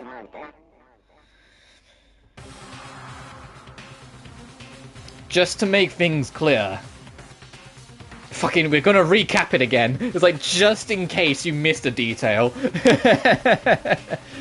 Attacked by someone wearing a mask. And whoever it was, they're now super dead. I don't know why, but they're now laying dead in front of me. So let me just move my mic slightly. Yeah, I told you. There's a corpse right hanging out right here. Are they really dead? Is this really a dead body? What? You need to begin looking around right away. However, be ever so careful. There's no telling what you might find. We need to find out who this actually is. There's no way to tell the mask covering of her face like that. And the white coat they're wearing makes it impossible to tell anything about the body itself. The victim is a total mystery. But one thing I do know is that whoever this is, they attacked me last night. Fucking... How did they wind up dead in here? Their heart isn't beating. They're not breathing. All signs of life have come to a complete stop. Thanks to the knife that's been driven into their stomach, their clothes are all stained bright red. It appears the bleeding has stopped, but the blood is still wet. Be careful you don't touch it and get some on you. How can you be so calm at a time like this? Who is it? Their face and body are all hidden, so I don't have a clue. Pretty sure it's a girl at least. Huh? How can you tell? Well, I think I can see the outline of her chest and just the general shape of her body. Yeah, the more I look at it, the more I'm sure it's a girl. Really? Then it could be. Yeah, okay then. Let's just tear the mask clean off. Come on. Wait, don't. But by the time he called out, it was already too late. Toko's hand shot towards the mask, and in the next instant, there was a blinding light and a deafening roar. Look at Toko go flying. The body blew up. It blew up. It blew up. It blew up. It blew up. It blew up. It blew up. It blew up. My vision's like the dark and I'm prepared to pass out, but then... Hurry up, put out that fire!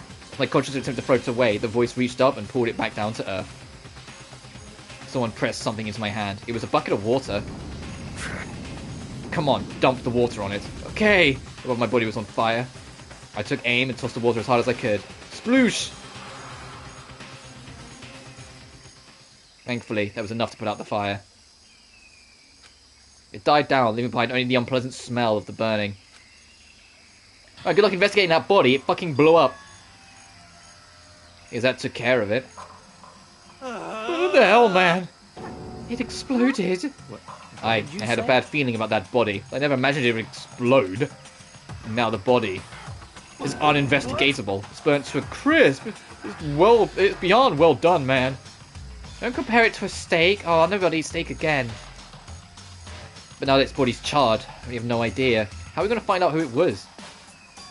Who isn't here right now? Huh?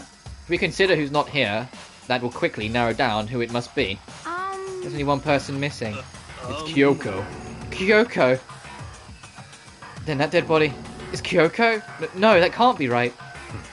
Calm down. I didn't say it was Kyoko. But I mean, who else?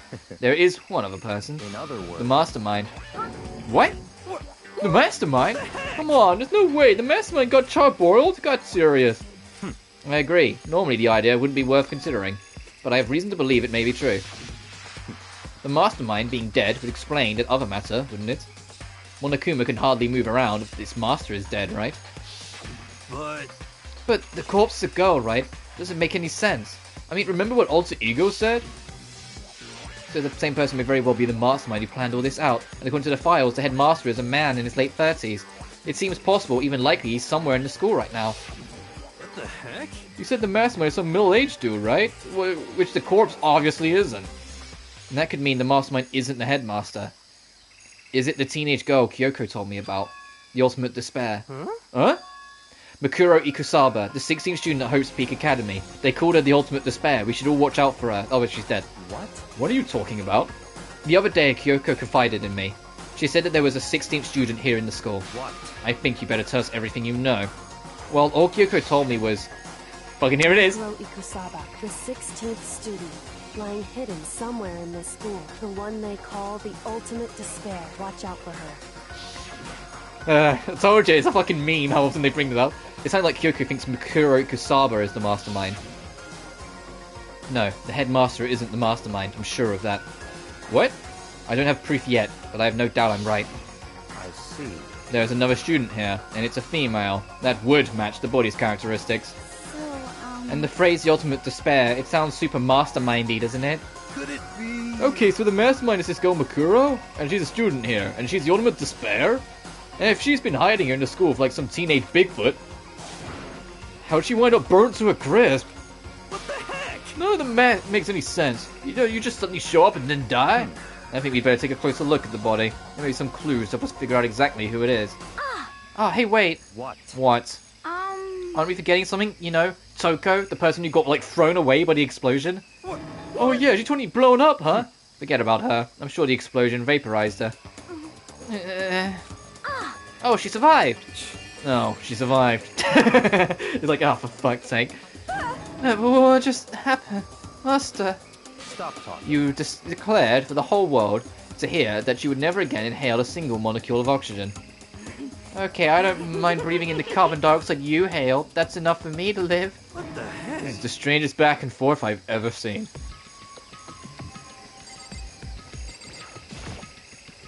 Right now I have to focus on the body. Fine. Should take a closer look at the body one more time. Watch yourself, Miko. She may be dead, but she's still a girl. Don't worry, I don't plan on touching the body all that much. I'm not Kyoko, after all.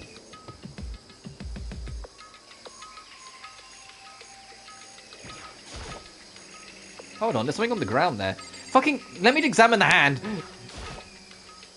Something next to the body, it's a key. Is this what Kyoko took from Monokuma?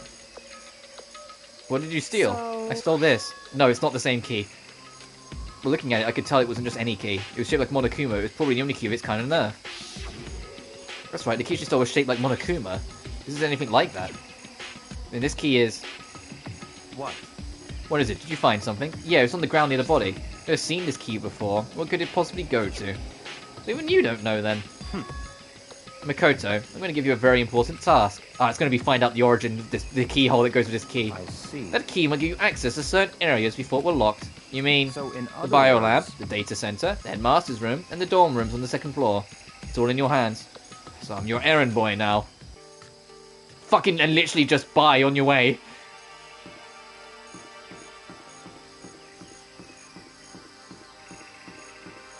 Yeah, we can't examine the rest of the body properly just yet. I was only locked before. Okay, let's give it a shot. I tried to put the key in the garden under the keyhole. The key wasn't even close to fitting, which means the key doesn't go into this room.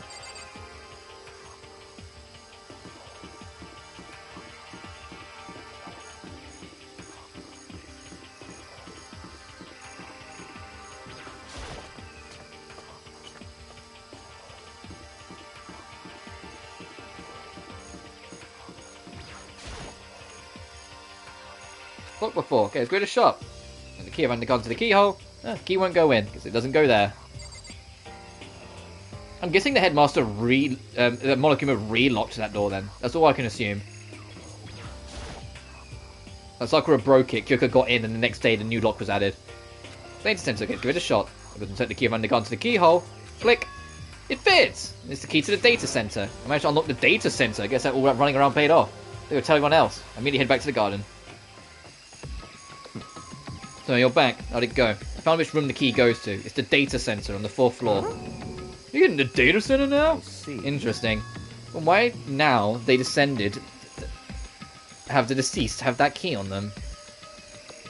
I read that all wrong, but why did the now deceased have that key on them? The now word threw me off, like I put it somewhere else. I suppose we'll just have to go to the data center and find out. Yeah, I think you're right. Here we are. The door is still unlocked. Hey, so, when you open the door, there's not going to be another huge kaboom like before, right? You're asking the question now? Don't worry, we have Makoto. What? In other words, It's in your hands. Again! It means I trust you. That's an absolute lie and it's being used.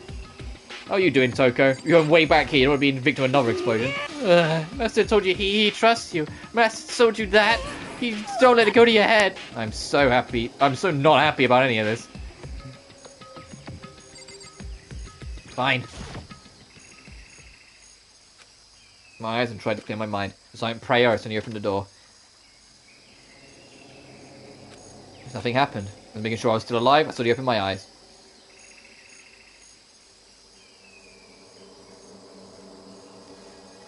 In a word, the room was strange. I mean, all the rooms up until now were strange, but this room had a special kind of strangeness. It wasn't a surface fear like the rest of the school had here. The fear was lurking beneath the surface. Also, I think there's an audio glitch. I can still hear the garden.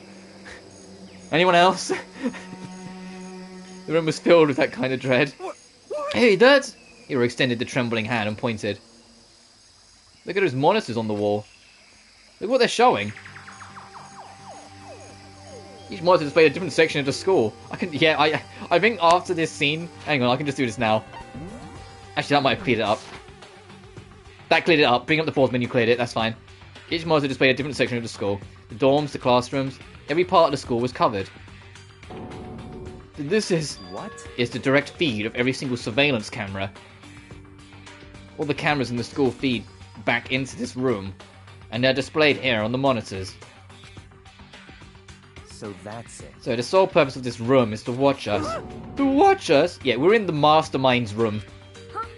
And then the room is... It's all The clear. mastermind's private room, without a doubt. The mastermind's room. Guess that makes sense. So the mastermind was here. Watching us. Then I think this settles it. Huh? The body in the garden. If they had a key to this room, they only mean one thing. That was the body of Mikuro Ukusaba, and she was the mastermind. Then the mastermind's dead? Like, really, really dead? It would seem so. You're serious? It's too bad they'd go and die before Master could kill them himself. The mastermind is dead? Can it really be true? Does that mean it's all over? Does that, I mean, that body? Whatever happened, it obviously didn't die a natural death. So who was it? That... But The mastermind really is dead. That... Wow! That means you can finally get out of this hellhole. You gotta hurry up and find the exit, come on. That's enough. No, you have to check this area thoroughly first. What about the exit? If the mastermind truly is dead, we can leave whenever we decide to. But right now, we need to find out why the mastermind set up this life or death game in the first place. And I'm bothered by the fact that the mastermind was obviously murdered. Murdered? So you think so too, huh? Naturally. The state of the corpse makes it plain as day. There's absolutely no doubt. The mastermind was murdered. But Why has it got to be that way? I mean, who could have even done it? That's exactly why I said we need to investigate the purpose and the identity of the mastermind. Now, do you understand, you useless insect? You're banned from talking to the master ever again. Mastermind's purpose and why they were killed? There may be very well hold the answers to those questions.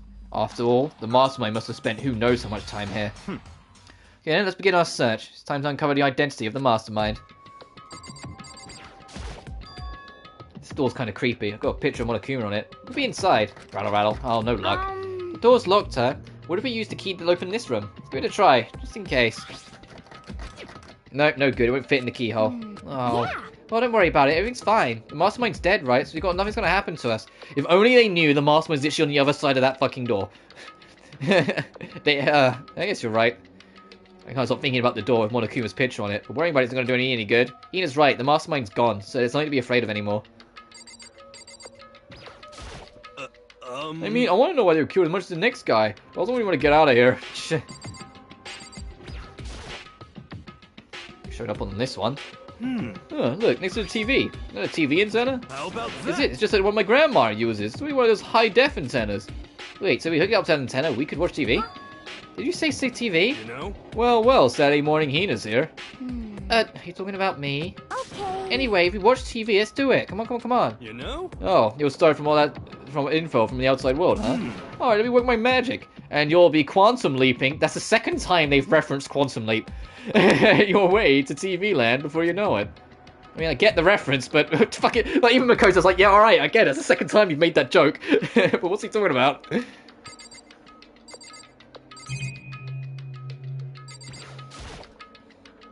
a bunch of computers all lined up. Look, high-performance PCs. Something like the ancient laptop Alter Ego is installed on. They're all on, but they seem to be locked. So we can't do anything? Just use your fighting spirit to force your way in. What century are you from? The mastermind must have been using these to monitor the network. An alter ego. You may be right about that. What? But there's no point thinking about it now. You're right.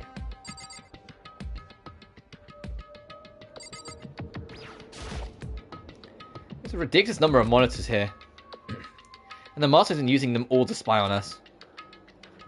As long as I have this. Huh? Look at Mercer go. It's like a feast with the eyes. How much is a monthly membership? You know?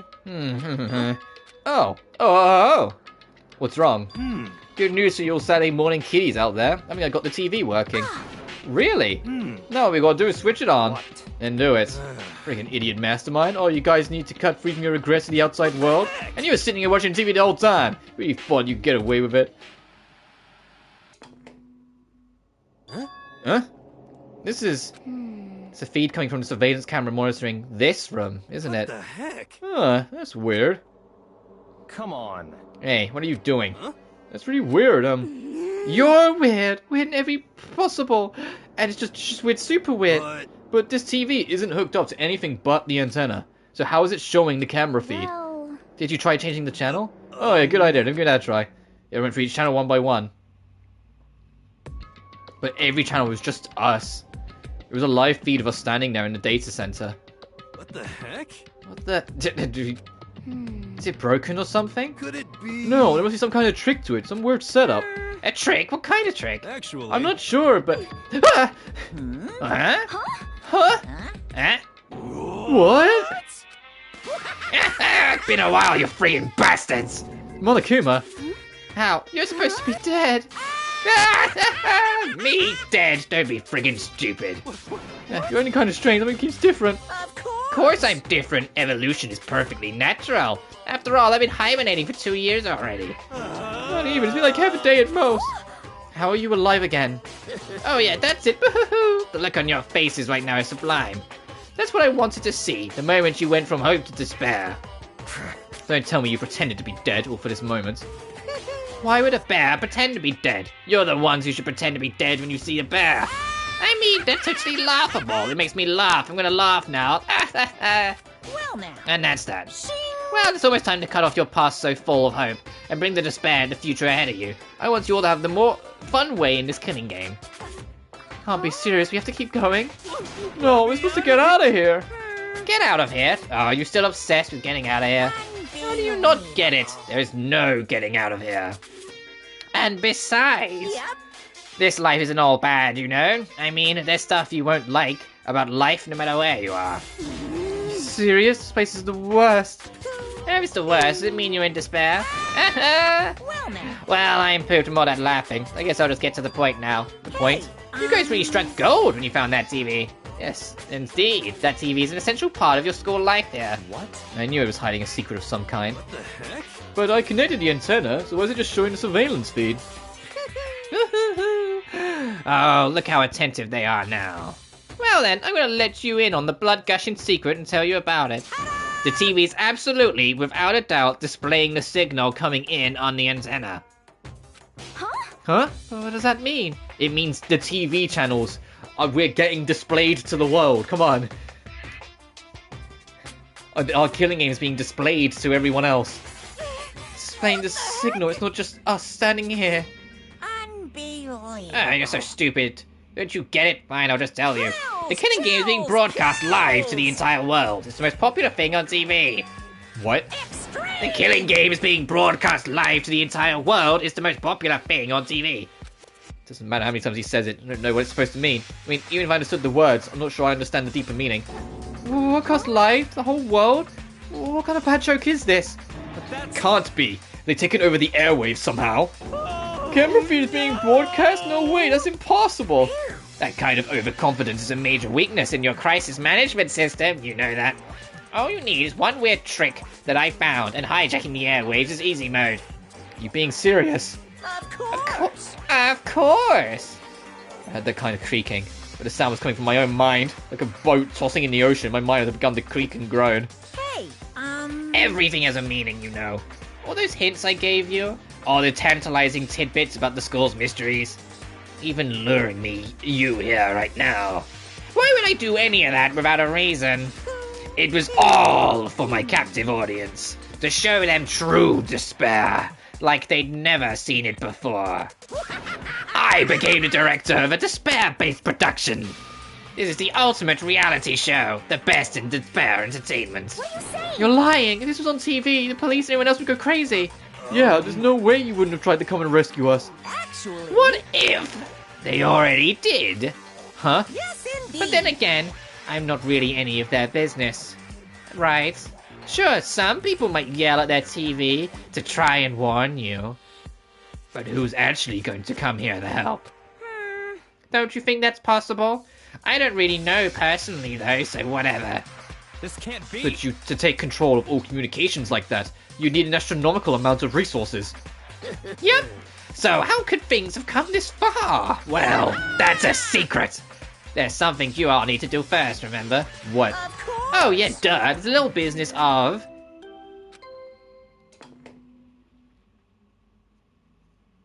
A body has been discovered. After a certain amount of time, which you may use however you like, the class trial will begin.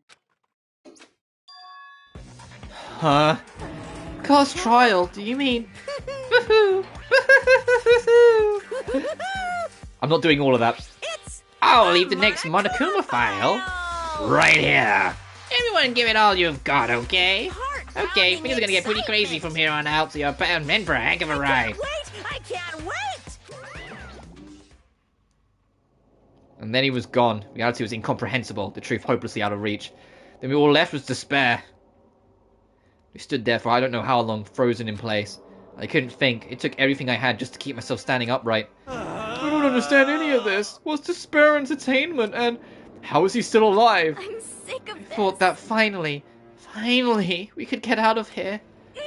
And plus, what did he say about a class trial? Stop talking. Well, that part's obvious. The class trial is the class trial. What it means is that at this point, we have to figure out who the culprit is. Figure out who killed Kyoko. What? What the heck? What are you talking about? I thought Makuro Kusaba was the one who died. The victim was female, right? Kyoko certainly fulfills that condition. And if Monokuma is still alive and active, that means that the mastermind, Mukuro Ikusaba, isn't dead. So naturally, that body can't belong to her, so it must be Kyoko. There's no other possibility. The body is Kyoko's? Kyoko's been murdered? No, it's not possible. Because I don't know anything about her yet. I don't even know who she really is. To have it end like this? I don't believe it. I refuse to believe it. Quiet. Whether you believe it or not, it doesn't matter. The truth is the truth. If you refuse to believe it, it's your responsibility to uncover the truth for yourself. Myself. Anyway, we'd better begin. But if we're gonna have the class trial, does that mean the killer? That's right. Correct. It must be someone participating in our school life. Wait, so you're saying one of us killed Kyoko? Well, that's not precisely what I'm saying. No. Huh? But you just said... Stop talking. I don't have time to explain now. There is a veritable mountain of issues I need to confirm.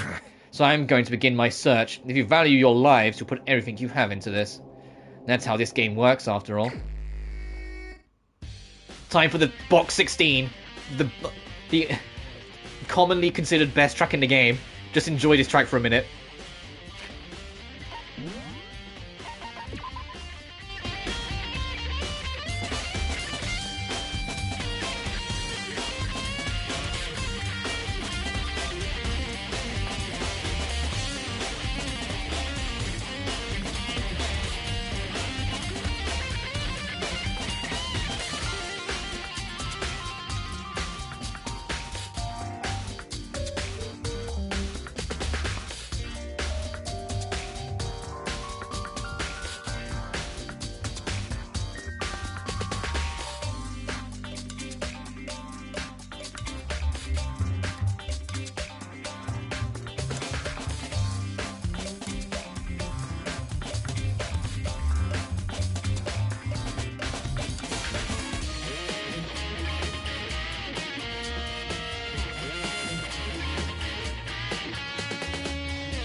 God, Box 16 is fantastic. Well, I'd better start by checking out the Monokuma file. Due to the explosion, the victim's identity is unknown. They were, however, dead before the blast. The victim has been stabbed a single time with a knife, which went completely through the body. There's also been struck in the head with an object about as thick as a metal pipe. The body was covered in other wounds, but these were at least several days old. So even the Monokuma file doesn't tell us who the victim actually was. The unidentified body, could it really be Kyoko? Or... I have no choice, I have to investigate. I have to uncover the truth for myself. No matter what, I have to find out what happened or we're all dead. I need to go back to the scene of the crime, back to the garden. It's not my favourite final investigation track. That still goes to Kill Command in Dangan 2. That track is godly, but this is a great track too. Alright, time to get started. I need to check anywhere other that may be important, one way or the end of the other. I just need to do what I always do. I'll check the body more thoroughly. Maybe I'll find out for sure if it's Kyoko or not. Huh? There's something weird about the body's fingernails. Oh, these are fake nails. They're really long, which immediately should prove it's not Kyoko. Because there's no way in hell Kyoko would wear them, considering how tight her gloves were. Well, they'd get in the way of normal activity. There's also a tat on the hand. There's also something on the back of her right hand. Is that a tattoo? It got burned, so I can't make out the whole thing, but it's like there's a picture of a dog or something. I've never seen anything like it before. That's on the right hand. Right jacket victim's wearing is totally burnt up. Only little pieces left. Lower half of the body didn't get wet at all. After the body blew up, the top half got set on fire, so I dumped water in the bucket there, which explains why the bottom half isn't wet. Nothing strange about that, right? Right. The upper half of the body got set on fire in the explosion, and it's totally blackened. The top half of the body is wet. That's because it's set on fire and I threw water on it. There's only threw water on that part of the fire, the top half, the bottom half is still dry. In other words, there's something strange about the top half being wet. There isn't, right? Exploded body analysis.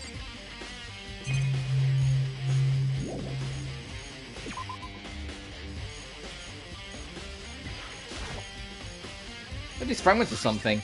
They're all burnt, I can't really be sure, but it feels like something I've like it before. But where?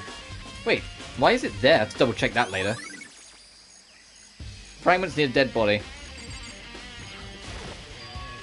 There's a knife laying on the ground. Is this? Must be the knife that was stuck in the body before it exploded. The force of the explosion must have thrown it over here. The Monokuma file said that the knife is all the way through the body from front to back. Does that mean the knife is what caused the fatal injury? Either way, this knife looks very familiar. Wait, is this? That's it. That's the knife this person was holding. This is getting really weird. There's too many strange coincidences. Whoever this person in the mask was that attacked me last night, they were holding that knife. That same knife was used to stab the same masked attacker we found here. So maybe this masked person got stabbed because when they attacked, it was a kind of trance. Maybe I reacted by grabbing the knife. And maybe then and it really is Kyoko. I mean, Kyoko is the one who attacked me. But why the mask? I just don't know. I don't remember anything clearly from last night. No, it can't be. There's no way. Knife at the crime scene's been added.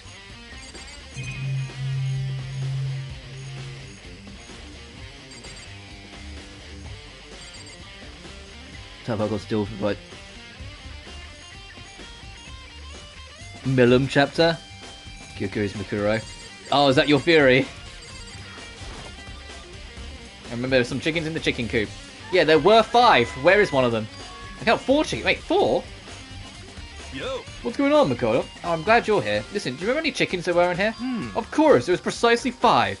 Yeah, right? What's wrong? There's only 4 chickens here now. We're 1 short. Huh? That's so weird. I wonder when it disappeared. Hina, did you eat one? I was down there just for nighttime last night, and there were only 5 chickens then. What are we gonna do? Going from 5 to 4 is gonna have like an impact on the structure of the world. It's like the jigsaw puzzle. If even a single piece disappears, the entire world will remain unfinished. I did my best to ignore here and focus on the problem at hand. Why do all the chickens disappear? Can you relate to the case? The chicken coop chickens. Hina, did you eat one? Listen, Makoto, do you remember how the body looked, before it blew up? Yeah, I remember right. It was wearing some kind of mask and a big white coat. There was also a knife sticking out of the stomach, and the area around it was stained with blood. Apparently the wound had stopped bleeding, but the blood on the body was still wet. Byakuya said not to touch it to avoid getting all bloody, but with how much blood there was on the body, I didn't see any on the ground around it. Okay. Wow, thanks, that was a big help. Now that you've explained it, I don't remember how it looked. Well, having to talk about it helped me remember it a lot better too, so thank you too. Yeah, there was no blood around the body, but only on the coat on top of it. Interesting. Found out it controls the sprinklers. It's at 7:30 every morning. Monokuma said it can't be changed. Hold on. So the sprinklers are on at 7:30 each morning, right? Then the body was here before then. The sprinklers would have gotten it wet, which would mean the murder must have taken place potentially after.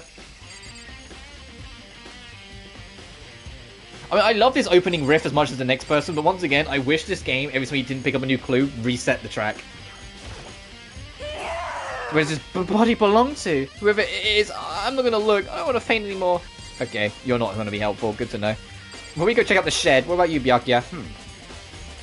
Good timing, Makoto. I want to talk with you. What do you want to talk about? So in other I'd like words, to hear your alibi.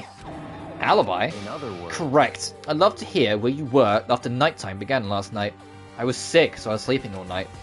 Why are you asking about that now? And what nighttime got to do with it? naturally. Is it obvious? The murder took place after nighttime. How can you know that for sure? Because just after nighttime began, I came to the garden. I was looking around for everyone, so I could tell them about Monokuma.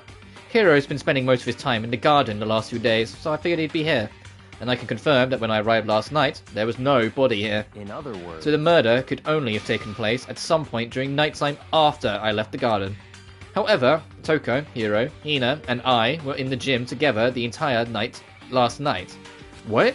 Once I found Hiro in the garden, we immediately went to Toko and Hina's room to get them. At that point, we all went to the gym and began dismantling Monokuma. As a precaution, we made sure not to go anywhere alone. We even went to the bathroom in pairs. In other words, all four of us have airtight alibis. The only ones who don't have alibis are me and Kyoko. That's right. And if the victim really is Kyoko, then I'm the only one without an alibi. Also, when we went to get Hina and Toko, we stopped by your room as well. But you never came to the door, so where precisely were you? I'm telling you the truth, I was in my room, but I was dead asleep. I had a fever, so that's hardly an alibi. I know. So what now? You seem to be at quite a disadvantage here. I'm the only one without an alibi. That's really bad, isn't it? Yeah, you think? Alright, Byak's account. Be sure, take a look in the tool shed. It's dusty and disorganized. In other words, a pretty stereotypical tool shed. But wait, is that a tarp? Wait, was there a tarp in here before? No. I should really look into that. It could be related to the case. The top is wet and covered in mud and grime, but the underside is totally clean and completely dry. One side that's wet and dirty? Something about that bothers me. Yeah, gee, I wonder if it's a hint. That's one thing in here that concerns me.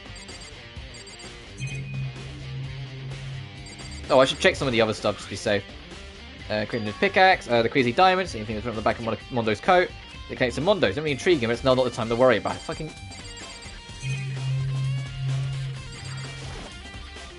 we don't have any clues hidden in the fertilizer. Oh, thanks for the coins. So between 1 AM to 6. Ooh. These tools have nothing to do with the case. But who do you think murdered whoever that is? It's a lawnmower here. I don't think it has anything to do with the mystery corpse. These flower pots have nothing to do with the case. Fucking goddammit.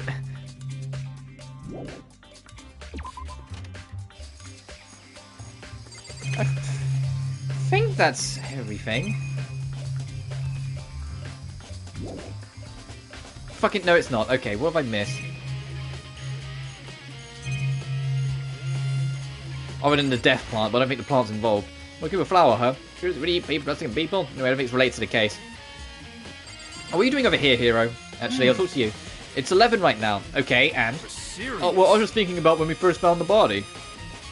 Kyoko isn't Mikuro, then Mikuro was murdered by Kyoko. Ah! When the body was found, huh? I should look back at what I did this morning and help me remember what that was. Monokuma's announcement woke me up at 7 o'clock, as usual, and I headed to the dining hall pretty soon. Once I got there, I met with Hina, that was right around 7:30, and I headed to the gym where everyone else was waiting. Toko went to get the pickaxe, and that's when she found the body. What time was it then? Oh yeah, 9. Now then, Toko, what time is it? Right, we just left the gym, it's just before 9 o'clock, so it's probably 9 on the dot now. That's right, we have to have been around 9 o'clock. You know? And now you mention it, I think you're right. So I think we can say for sure the body was found out around 9. Okay, my job's done. That's a pretty small job.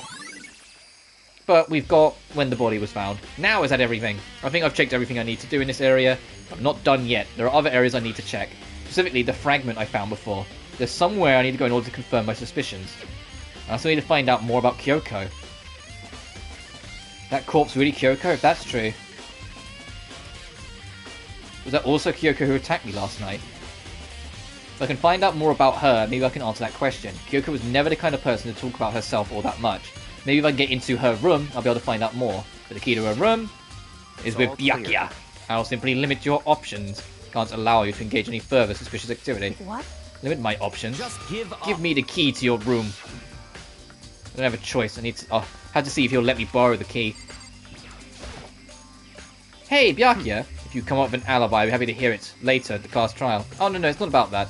You have the key to Kyoko's room, right? I was hoping I could borrow it. I'm afraid I can't take the risk. You're the prime suspect, after all. What? Of course, if I were to go with you, that would be a different story. Then will you go with me? Sorry, I have my own agenda to take care of. Find me again later, and we'll see. Goodbye. Depending on my mood, I may go with you, or I may not. Come back later, huh? Alright, in the meantime, just go look around somewhere else. Maybe I should check that one area. Alright, time to get your workout, Makoto. I'm going down a lot of fucking stairs. So I think he's talking about the gym.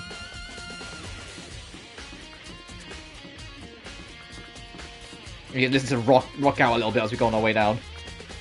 I mean, I could quick warp there, but just for the sake of showing the fucking... Like, you'd be exhausted.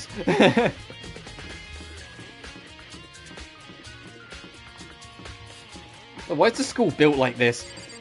Imagine having a class on the first floor and then having a class on the 5th. It's not just enough to go up the stairs, it's the fact that you have to, like, navigate everything. Let's have the stairs next to each other. Oh, I went past the gym.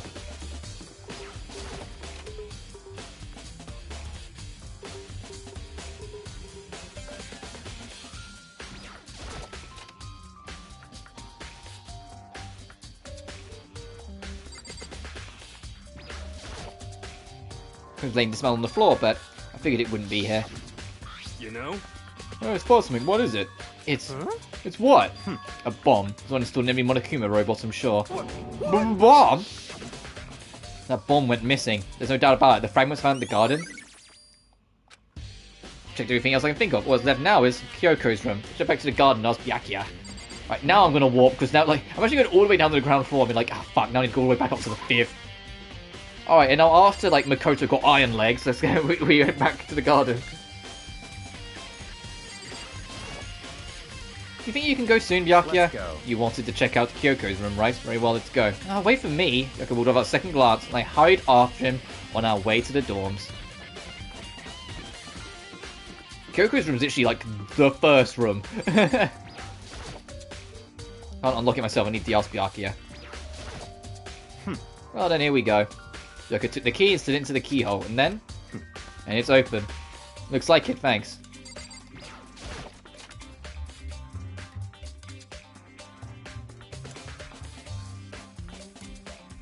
So this is Kyoko's room. Something on the table. It's a woodblock decoration. It's a wood key. What? What's that? What purpose does it serve? I think it's probably a key. The lockers in the really traditional public bathhouses used them for their lockers. I wouldn't know. Never gone to a public bathhouse. Doesn't really surprise me. It's hard to picture Byakuya doing something like that. It's certainly But if it is a possible. key, I think I might know what it unlocks. Really? What? Unless I'm mistaken. I'm pretty sure it's something in the dojo that it might go to. Dojo. Alright, 6th locker, dojo. We'll have to head there. Here's her bed. Don't see anything interesting here, at least not as far as the case is concerned. Yeah, check under it? Whatever. What? You wanted to come here, right? So what is it you're looking for? Nothing in particular. Just thought we might find some clue in here. A clue that might help us understand Kyoko. Come on. You can't be serious. That's why you made me take time out of my search to come here? Sorry. Regardless, if you plan on poking around at random, you're doomed no matter how much time you take. Surely you have some more concrete, something to give us some sort of direction here? Concrete. Oh, I know. Kyoko gave me something. What's this? It's true. Consider it a symbol of my determination. Don't open it yet. Only open if something happens to me. Should I have it here somewhere? Found it. What's this in that envelope? Kyoko gave it to me. She said if something ever happens, I should open it. Well, something has certainly happened, so open it. Alright. Opened the envelope and looked inside. There's a single piece of paper. Under the sheets. What? That's all that's in there? Yeah, it looks like it. Under the sheets? What could it be? Alright, take the bed. But could something be hidden under the bed sheets? Probably didn't expect to find anything, but as soon as I lift up the sheets... What's this? Oh, a crumpled up piece of paper. Class number 78, student registry. Mikuro Ikusaba. I see. It appears to be Miku, wow, Mikuro Ikusaba's profile, because I've got Mu and then Ikusaba in my head at the same time.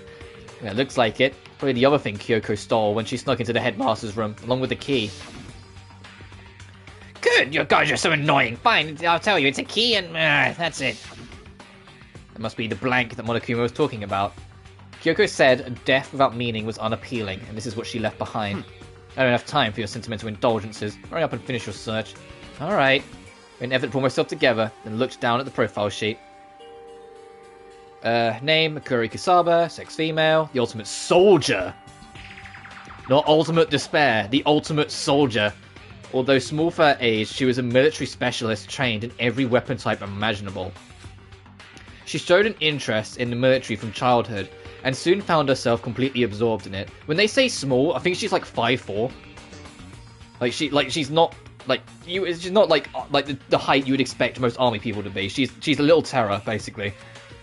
In elementary school, she won a survival game tournament and began writing for military magazines. Just before entering middle school, while she and her family were on vacation in Europe, she disappeared. The story of a young Japanese girl being kidnapped quickly took over Japanese media outlets. An intense international investigation turned up no information, and she was never found. However, she reappeared in Japan 3 years later, alone and completely unannounced. She revealed that she had joined a mercenary group known as Fenrir for those 3 years. She insisted that she hadn't been kidnapped, that she'd received battle training of her own volition. However, she never revealed why she decided to return home when she did. Kuro's profile. The Ultimate Soldier, a mercenary group. Mikuro Ikusaba's story as the Ultimate Soldier. Like I said, there's a novel that comes with Dangan 2, which is based on Mikuro, and that's the only time you really get to see who she was, like, properly, if that makes sense. But you actually get to see her in action, see how she thinks, see how she works. There's also the anime, but I can't stress enough, don't take that as your basis, because the anime kind of writes her weird. The anime kind of writes her wrong, is the nicest way to put it. When you look at how she is in the novel, and look how she is in other media, and then look at how she is in the anime, it's two different characters. It's part of the reason why a lot of people don't like the anime, because they actually do more harm than good to some characters, because of how different some of them just act for the sake of anime writing. Mikuro is a very fascinating character to learn more about, so it's just a shame the anime kind of dumbed her down. Anyway, Ultimate Soldier, a mercenary group, doesn't feel real. The world I grew up in, it's like a completely different dimension. It's like one's non-fiction as the other is sci-fi. There's no way to even compare the two. That's how different this is. That's how I saw things as just an ordinary person, but then, I never imagined I would hear the name Fenrir in a place like this. Huh? You recognize it? Naturally. The Fenrir Mercenary Corps is a collection of battle-crazed warmongers. But they do have their uses, and they always get the job done. It's worth remembering. This is all part of a world totally removed from the one I live in.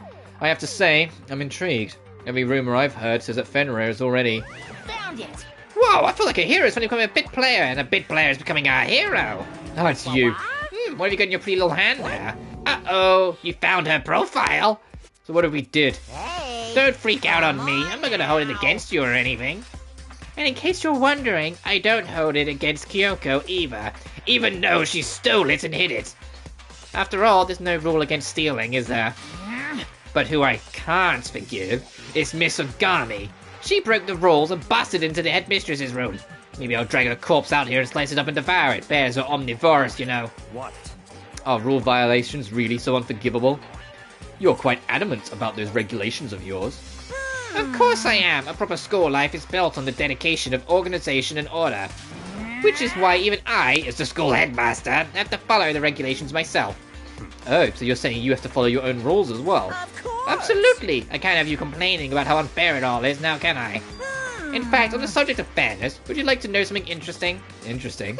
It's about the one writing all the rules. They're actually one of the participants in this killing game. I don't think I ever actually told you how many participants there actually were, did I? I was thinking I should probably clarify that. Hey! When you all first got together in the main hall, back then there were 15 people there, right? Yeah, it was like a lifetime ago. I think the first meeting may have led you to a little misunderstanding among you all. A misunderstanding, you saying? In other words... That's right, there actually weren't 15 of you. Yes, indeed! The total number of students taking parts in this killing game was actually 16. 16 then. Mikuro Fucking Ikusaba's Mikuro Kusaba, 16 student, student, highline running to watch school. out There's for not her. despair, watch out for her. Yeah, we get it. 16 student, Mikuro Kusaba, she's part of the school life. So the one making all the regulations is... Why? Why? Huh? Did you say something? Why are you telling us this? Oh, well, because, like I told you, this killing game is desperately popular. You wouldn't believe the ratings. And since we've got so many more viewers now, I wanted to make sure everyone was on the same page. I don't want to wake up in a hurricane of complaints and hate mail, you know? It keeps happening, yeah. Yes, indeed! Makes sense? Well now. Okay, now the dough you get from now. Oh, actually, I do have some revenge to get, but I have an extra bonus for you. Revenge? I want to get back at a sneaky Miss Kirigiri. I'm gonna share a little secret with you. Seriously? Hey, You know how she wears those stupid gloves day in, day out, all the time? Well, don't tell anyone I told you, but she wears them to cover a bunch of hideous scars that she doesn't want anyone else to see. I remember on my blind playthrough genuinely getting annoyed at this, because, I have scars on my hand as well, and I was super self-conscious of them when I was younger. I don't wear gloves, but I was super self-conscious of the scars on my hands. And so Monokuma, like, you know, taking jabs at her for it, like, I took it personally.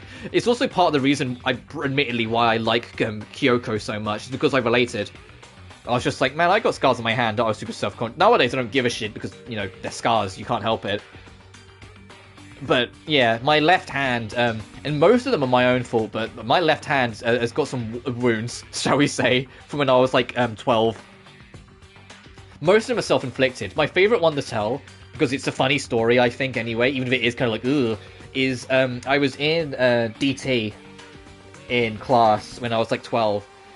And, like, we were doing woodworks, so it was like, and I had a saw, like a proper buzzsaw in my hand and everything, and I was literally just carving some wood, and I was talking to the person next to me, and there was a harder bit of the wood that I didn't expect coming, and because I was going so quickly, I had my thumb holding on the wood, keeping it steady, my thumb was lined up with the saw, the hard bit came up, the saw jolted, my hand kept moving on instinct, I went straight down my thumb.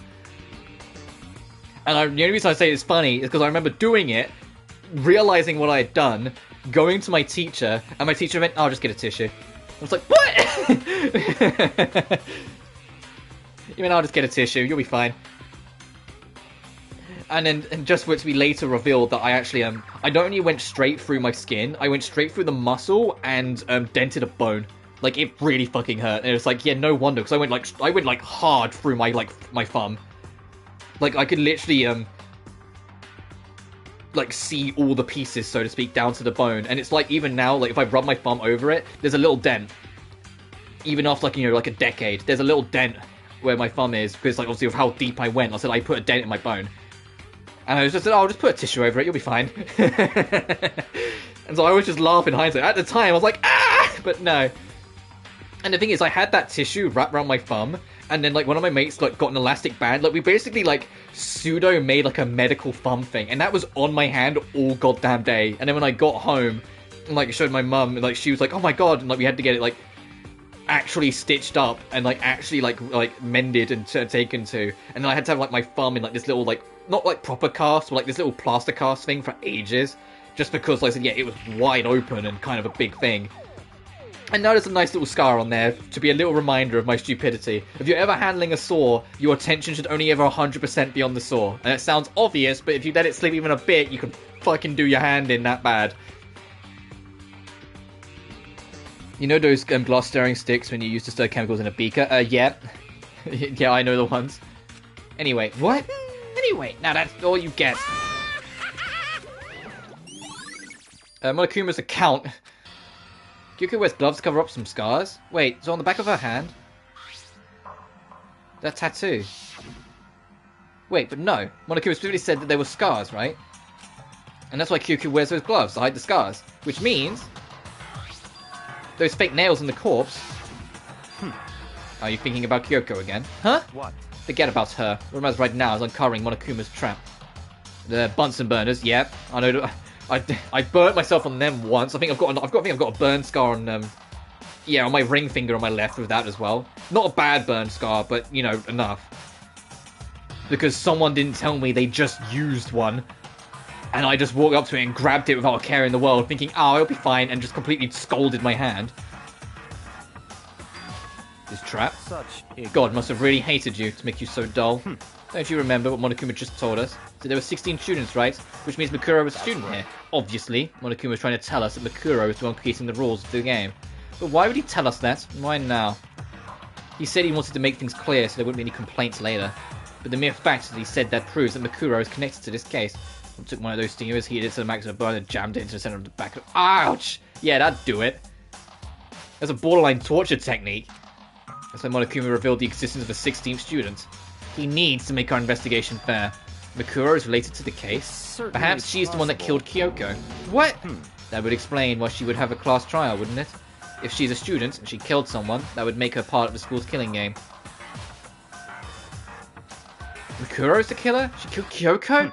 Anyone should be able to come to that conclusion, don't you think? In fact, that's exactly what I thought when the investigation first began. And yet, Byakuya, once again, you haven't learned from Case 4. You're so wrong. What? But based on what Monokuma just told us, I've changed my mind. It's all clear. Mikuro Ikusaba isn't the culprit. What makes you say that? We thought Mikuro, the ultimate despair, was the mastermind's true identity. But if that's true, Monokuma's behaviour makes no sense. Why would the mastermind go out of their way to reveal themselves to us? That's a good point. So, in other Mikuro words, giving us information that would raise questions about her would be bold, to say the least. It makes more sense then to assume that Mikuro isn't the culprit. So that's the trap. They want us to suspect Mikuro and come to the wrong conclusion. That's what makes sense to me. Well, you say it definitely seems possible, but if that's really true, Mikuro isn't the killer, then who is? Well, then I believe our work here is finished. The rock music's kicked back in, so clearly we're done. Let's move on. I'm sure there are other places of need of investigation. Find out what that key at the dojo really are connected. Go. Well, are you coming?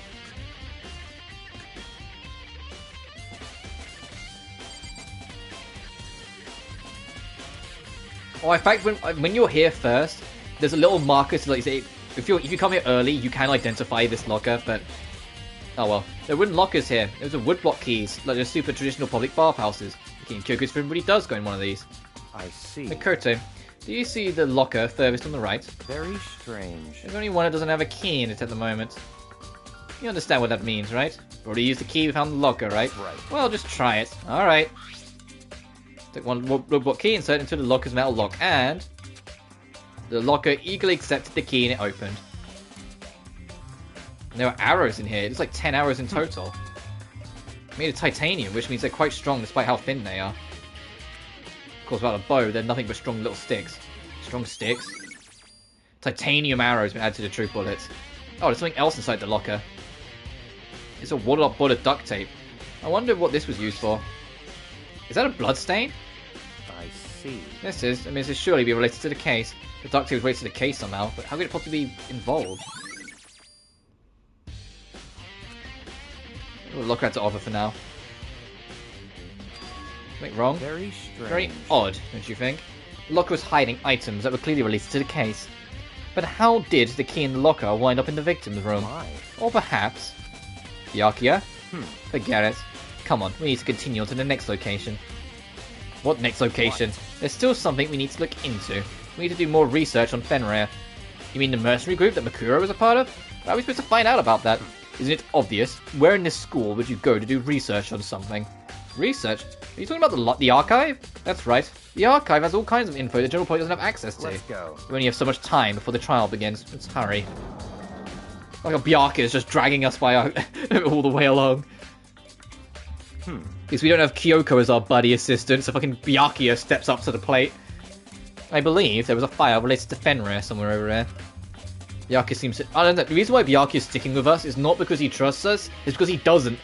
It's the opposite. He doesn't want us on our own because he thinks we're a potential suspect. Seems to know the archive like the back of his hand and went straight to the shelf in the back. Ah, here we go. He quickly returns with a file in hand.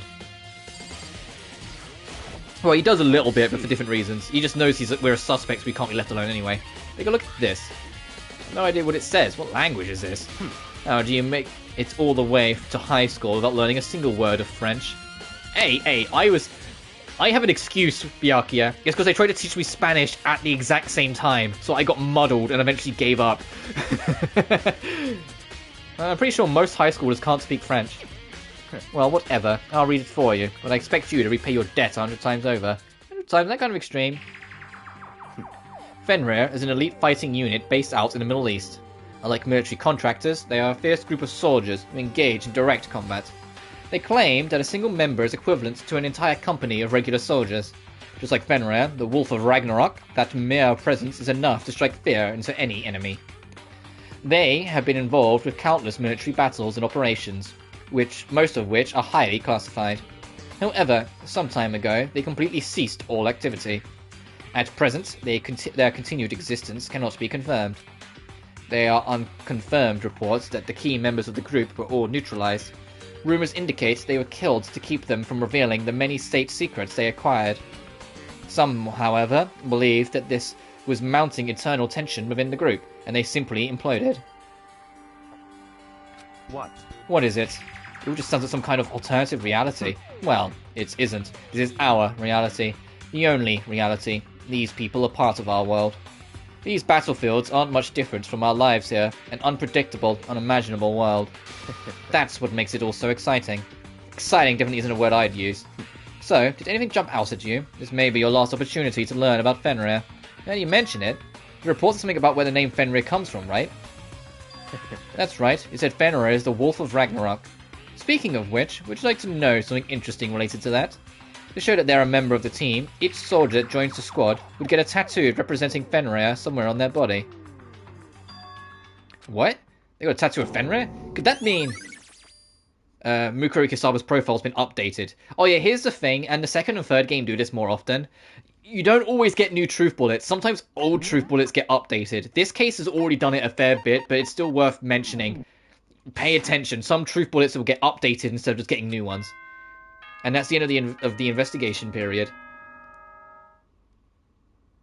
Time is utterly silent, and yet it constantly assaults us, organisms, the earth, natural phenomena. It damages us little by little until the end. You should really think about that. Anyway, it's time to begin the class trial. So, please meet up in the usual spot. See you later!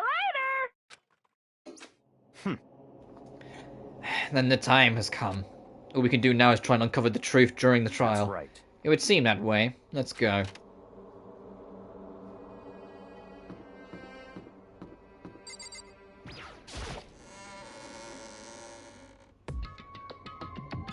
Whoa, Byaku and Makoto showed up together. Where the heck have you two been? You just disappeared without a word. We were investigating, of course. How could you not figure that out by that point? Makoto ranked high enough for you guys to go together, just the two of you? What? Are you jealous? Hey. Are you making up some kind of creepy fantasy for yourself? What? Stop talking and brace yourself. You'll be here any second. Any second? You could show up at any time. When I imagine what was about to happen, I really tensed up and prepared myself, but... I stood there for like 5 full minutes, waiting for something weird to happen, and then 5 minutes became 10. Why? What's going on here? Why hasn't Monokuma shown up yet? Could it be? Maybe he died again. What should we do? Should we keep waiting here, or... Oh, what? Jesus! Oh, did I scare you? Come on. I demand an explanation. Why did you waste my time and make me wait like that? What? I made you wait? You got it all backward. You're the ones making me wait. Huh? In other words, I'm waiting for everyone to arrive. We can't start till everyone's here, now can we?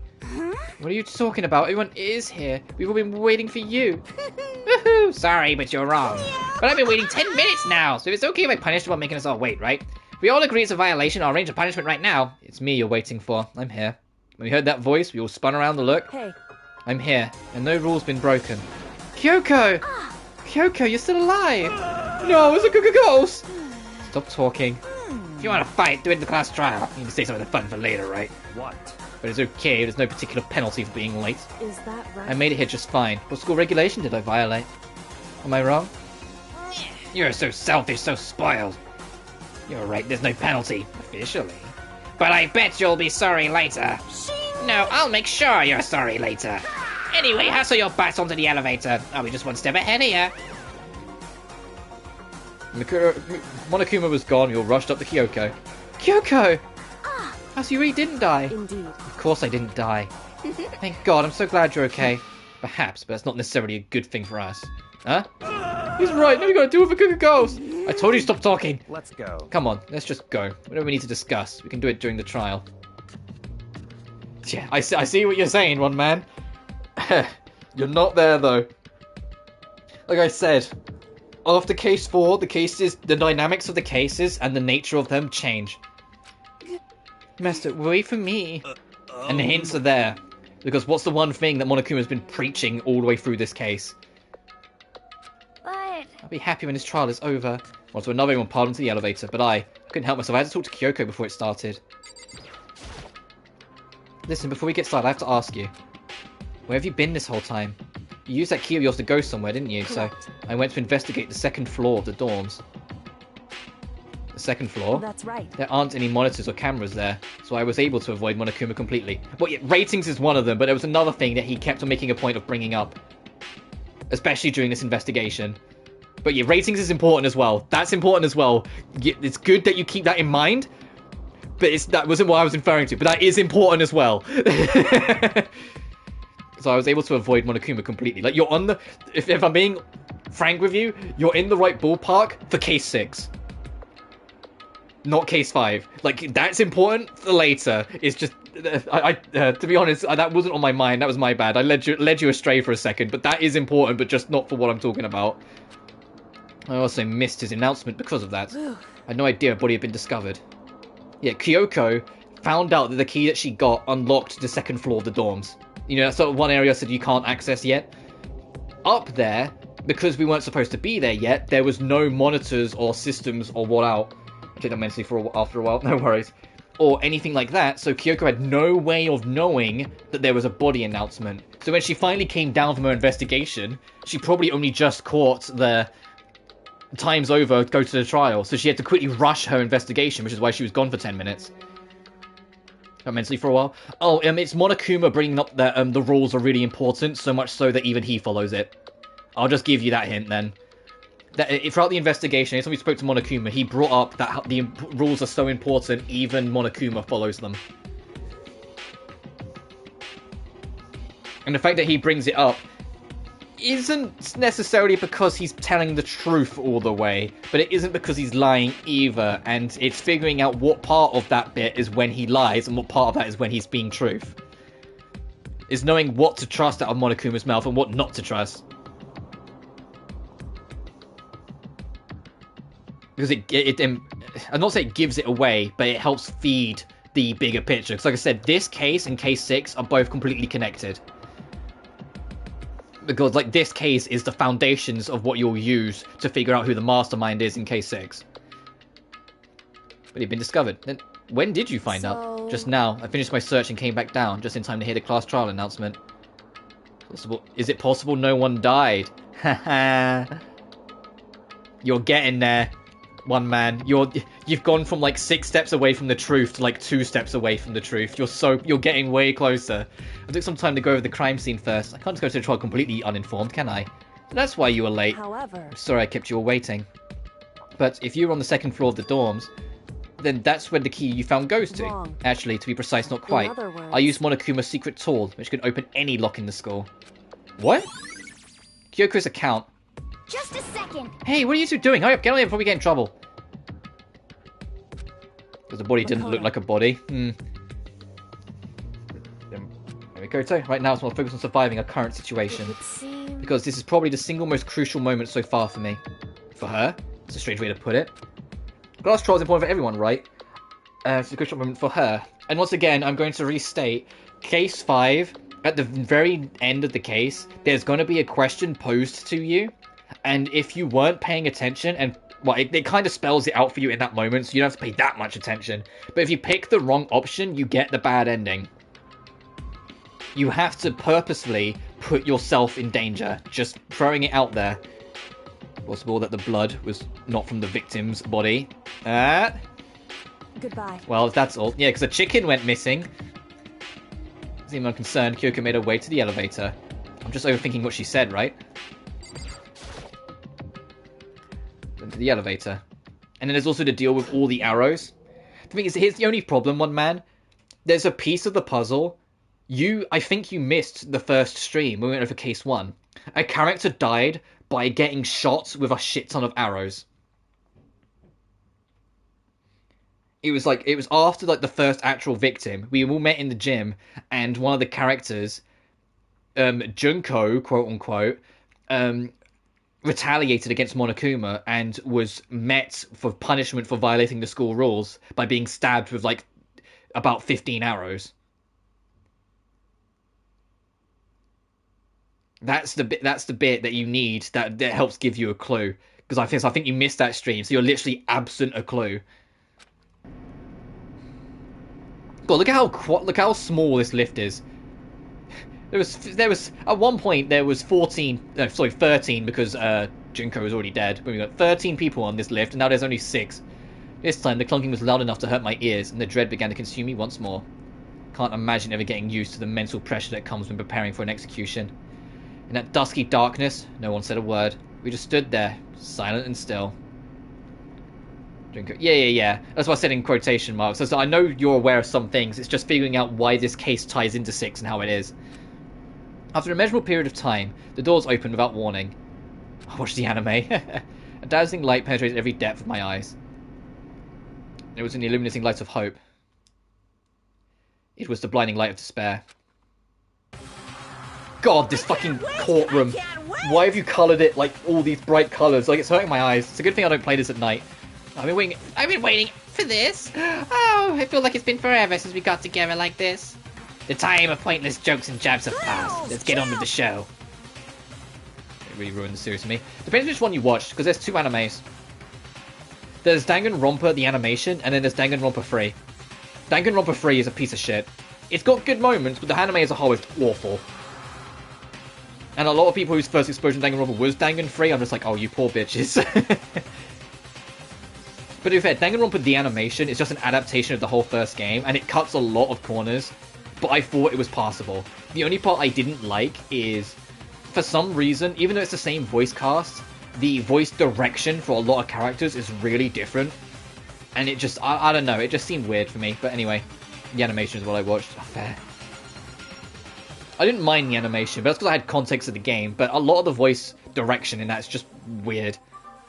5th time. Time for the catchphrase: deadly judgment, deadly perception, deadly betrayal, a deadly riddle, a deadly defense, a deadly faith, a deadly class trial. And what doesn't help with Danganronpa 3 is that it's hard to follow. Literally. Because there's 2 seasons to it. There's Despair Arc and Future Arc. What they don't tell you is that if you watch all of Despair Arc in a row, you won't get it. And if you watch all of Future Arc in a row, you won't get it. You have to watch Episode 1 Despair, Episode 1 Future, Episode 2 Despair, Episode 2 Future to understand everything. They made literally trying to watch the show a mystery, and it's just like, please. Oh, we've already got Menacing Focus, so Extraordinary Focus means nothing. Because it's just a weaker version. Great, so what you're saying is that we got no new skills, and these are our final skills for the game since there's no more free times to unlock anymore. So our final skill sets, our limited amount of skill sets, neither of the health upgrades we got, great, is extra focus, steadier aim, the focus gauge decreases slower during concentration, and increases damage when we get further in BTB. Let's look at our clues, and then once again, because we're going to step in for the trial, I will take a quick break just to get my water refilled, and then we will start.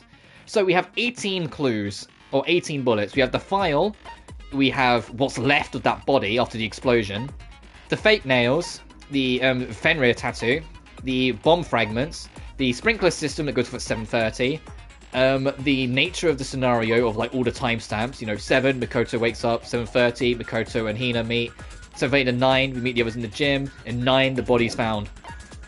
Knife that came from our room. The tarp that's wet and dirty on one side. One of the chickens is missing. Byakuya, who went visit during the night, so there's no body. The state of the body before the explosion. Worth noting there's no blood around the body, just on the knife sprint.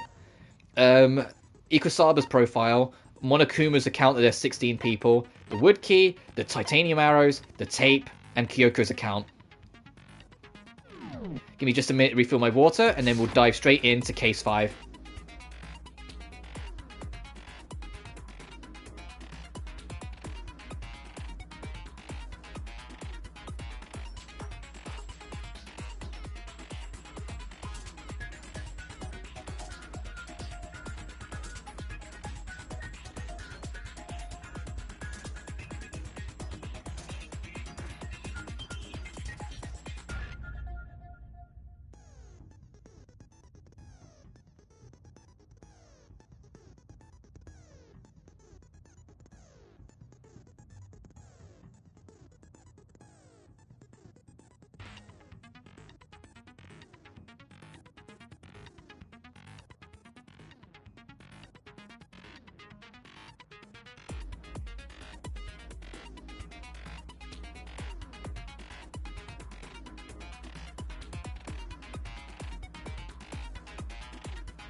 Alright. The actual trial for Case 5, well, you probably noticed the whole of Chapter 5, because we're like, what? 2 hours and 40 minutes in, and we're already at this point, when usually we're like nearly like 3.5 hours in when we get to this point. Case 5 is shorter as a whole, because it's setting up Case 6. I'm still going to wrap up after Case 5, because trying to do Case 6 as well, Case 6 is actually kind of long. Because it has a lot of stuff to cover, since it's the final case of the game, but still. Final prediction then, as we start this. Who do you think the victim is? Is there even a victim? If there is a victim, who killed them? You know, questions like that. God, this is so pink. Begin with a basic explanation of the class trial. So, your votes will determine the results. If you can figure out who done it, then only they will receive punishment. But if you pick the wrong one, then I'll punish everyone besides the blackened, and the one that deceived everyone else will graduate.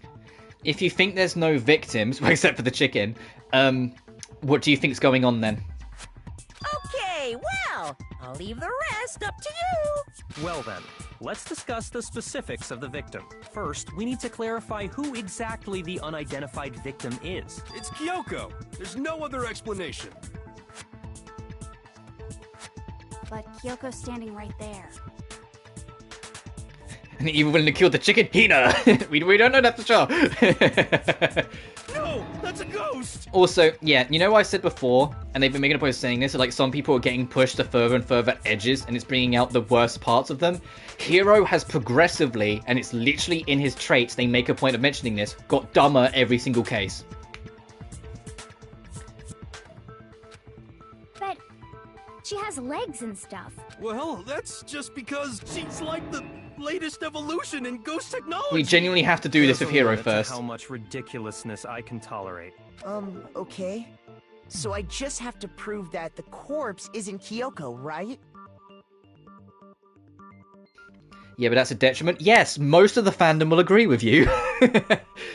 There's so many people online who genuinely are annoyed that Hero survives this game. Because obviously Case 5, they're not going to make... Case 5 is a super important case. They're not going to make the culprit fucking Hero, you know? It's going to be someone important at this point in the story because of the nature of building it up. I don't think it's a spoiler to say he survives this game. And the amount of people that are annoyed that some characters that are better written and more interesting die, like, you know, Sakura and, you know, Celeste to an extent, even if, you know, Chapter 3 got a bit weird. Or like Mondo, and yet fucking Hero, this idiot lives. And it's a trend of the series, and the reason why they do that is because they want to keep you guessing. If all the important characters were the only ones that lived, you'd be able to identify who they are immediately. And so they do it deliberately. They have some people that just kind of like, you go, what are they doing here? Make it as well. I'm not annoyed about Hero surviving. I'm annoyed that Hero existing in the first place. But in all the games, they have it. They at least have one or two faces that you kind of sit there and go, what are they doing here? When you get to the end. The second game, I think, does the best, because out of the final 5, because, yeah, this game, like, has some survivors. In the second game, there's only 5 left. Only one of them, I think, is kind of like a, what are you doing here? The other 4, I think, have had a great character development and go through a lot, and so it makes sense. And V3, there's only 3 final survivors of the final 16, and only one of them was a character I actually liked. Makes you sheer dumb luck tracks. Well, he's the Hero is the ultimate clairvoyant. I said we're the ultimate lucky student. We're the ones where it doesn't make sense. Literally, Makoto Naegi, ultimate lucky question mark unlucky student. Hero is clairvoyant. Which makes it even more like, what the fuck? He's the ultimate clairvoyant, but whatever. Then let's compare Kyoko's traits to the traits of the dead body. Her traits? The most important thing that proves it is the gloves. The piercing glare. No, I think she'd give me a piercing glare if I called that out. I'm talking about her gloves. They'll give us some insight into the mystery. I'm sure of it. I know, but it still tracks. Yeah, it's true. One of my funniest thing is that and I can bring it up because I can explain what the bad ending is soonish anyway. Hero makes a point that if you talk to him at random, one of his random dialogues is that he brings up that according to his 30% chance of being right with his clairvoyancy, like all three of the lads, like he says about him, Hero, and Byakuya, he says that all of them are going to be dads, but it's going to be the same mother. And then Mikoto just goes, what? We're all going to sleep with the same woman? No, shut up. The bad ending, that kind of goes true. It kind of sort of goes true. But so it's 30% right. It's like, but only if you get the bad ending. Anyway, yeah, clairvoyant would be caught in any endeavor. Yeah, I mean, true, I suppose. In that case, I think it would be helpful if someone explained why she actually wears those gloves. And would you happen to know the answer? In fact, Monokuma told me. Apparently you have scars on your hands you don't want anyone to see.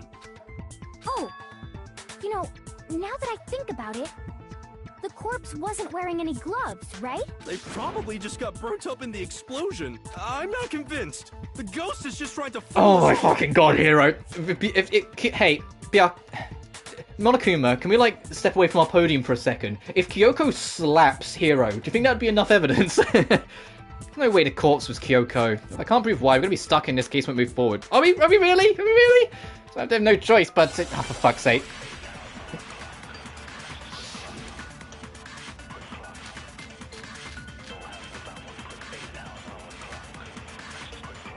That Kyoko there is just a ghost. Impossible. Okay, then prove it. Prove she's not a ghost. The dead body wasn't wearing gloves. They got burnt up in the explosion. Then she was wearing gloves before the explosion? Well, yeah, she must have been wearing gloves. You don't wear gloves with fake nails. Well, you... Gloves. Yeah, I mean, the gloves could have burnt up, but are you really gonna... There's no way the corpse was wearing gloves. Whoever it was, they were wearing fake nails, remember? I imagine trying to wear gloves over nails like that would have been a pretty big pain. Besides, Kyoko wears gloves to hide her hands, right? It'd be pretty weird for someone who's self-conscious about their hands to wear fake nails, don't you think? Jeez, Well, it works in context. They're complicated like that. If anyone doesn't know women, it's you. Well, Kyoko, any thoughts? These gloves were custom made to the size of my hands to make sure they don't interfere with my daily life. If I wore fake nails, the gloves wouldn't fit properly. Then that's that. The dead body doesn't belong to Kyoko. Which should have been obvious since she's standing right here. I love how tired Byakuya already sounds. He's like, come on! You can hear it in his voice. He's like, please! Okay, so then, who's the real victim? First, we need to figure that out. That's the first thing I said. You're the one who's been dragging us around in circles. Before anything, we have to identify the victim. Everything starts from there. Oh, so totally me. Yeah, I respect Byakuya eventually. He's weird at the start, but he gets there. Oh, jeez. I'm not even sure what we're supposed to work with. Kyoko really is still alive. Then who died? There's gotta be some way to figure it out. I don't think so. The face was scorched beyond recognition. And there wasn't any description in the Monokuma file. Well, if we can't Oh. the body... Fuck it. No, that's wrong. It's a tattoo on the hand. We can identify it, and then we can bring up the file. There was one clue left behind. I'm like an overexcited dog. What? For real? If you're lying, you'll die a cruel and unusual death. Why do you always bring up death when you're looking at me, Toko? Stop it. Which is ironic considering the relationship you kind of end up having with Makoto's sister in UDG. She's just being stupid. Ignore them, Makoto. Tell us what you're talking about. The key to figuring out who it was is the tattoo on the back of her hand. Oh, yeah. The design's pretty strange, huh? Is this a dog? Her master must have made her get it. To be like, you're my bitch. Toko, please. There's like two people in this conversation that shouldn't be here. One of them's Toko and the other's Hero. Let everyone else talk. Seriously? They really did something that humiliating? No, that's not it. The identity of the victim is hidden within that tattoo. Oh, really? To compare the tattoo to other information we have, it should be really clear. The profile. Where the heck's... There it is. I got it! The Fenrir Mercenary Corps. That's the name of the military group Mukuro Ikusaba belonged to. In my opinion, it's honestly a cute line. You're like Toko's #1 fan, and I kind of stand it. I kind of get it. I think that's kind of charming. Trying too hard to be a dom and just such cute sub energy. I kind of like live for it because like when I finished Dangan 1 for the first time, I said that to an extent, ironically, I found Toko a little forgettable. And I said, I will admit, and I will happily accept the fact, like I said, on my first playthrough, I was still recovering from COVID, and so there's a lot of little things I probably just didn't notice. But I am enjoying Toko more in this playthrough, so I'd kind of take it back a little. But like I said, I also have the context of Ultra Despair Girls, which I think does her character so much justice, because, you know, she's the secondary main character, next to Kamaru. She has literally like about 45% of the screen time in the game, whilst Kamaru has 55%, you know? Heck, there's an entire point in Chapter 3 where Kamaru's kidnapped and you're playing only as Toko for like a good stretch. I mean, admittedly, Chapter 3 is fucking weird in that game, but the point stands, like, Toko is very predominant, so you get a lot more of who she actually is and then get some actual, like, development with her. Instead of all this whatever she is in this. Okay, so... To show that they're a member of the team, each soldier that joins the squad would get a tattoo representing Fenrir somewhere on their body. Fenrir? The image that represents Fenrir is... If you haven't noticed, this case, we're missing a lot of information. We didn't actually get all the information we needed. So because this case still needs to be a decent length, they're dragging it out. So case 5 is a lot of setup more than anything, which is why, like, we're having to tell them it's a wolf instead of us just saying it's a wolf. Now I understand. We do get to things more important, it's just they're dragging it out a little bit, just so then it can still be a decent-sized case. Is a wolf.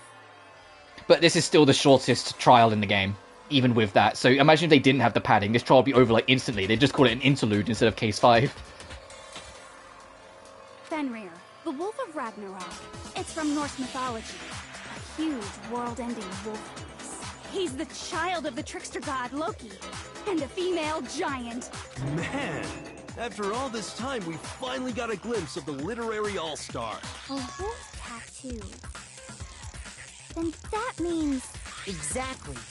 The body we found had a tattoo of a wolf, which means that person must have once belonged to Fenrir. So it must have been Mukuro. What? Hold on. Isn't she the one that was behind this whole thing?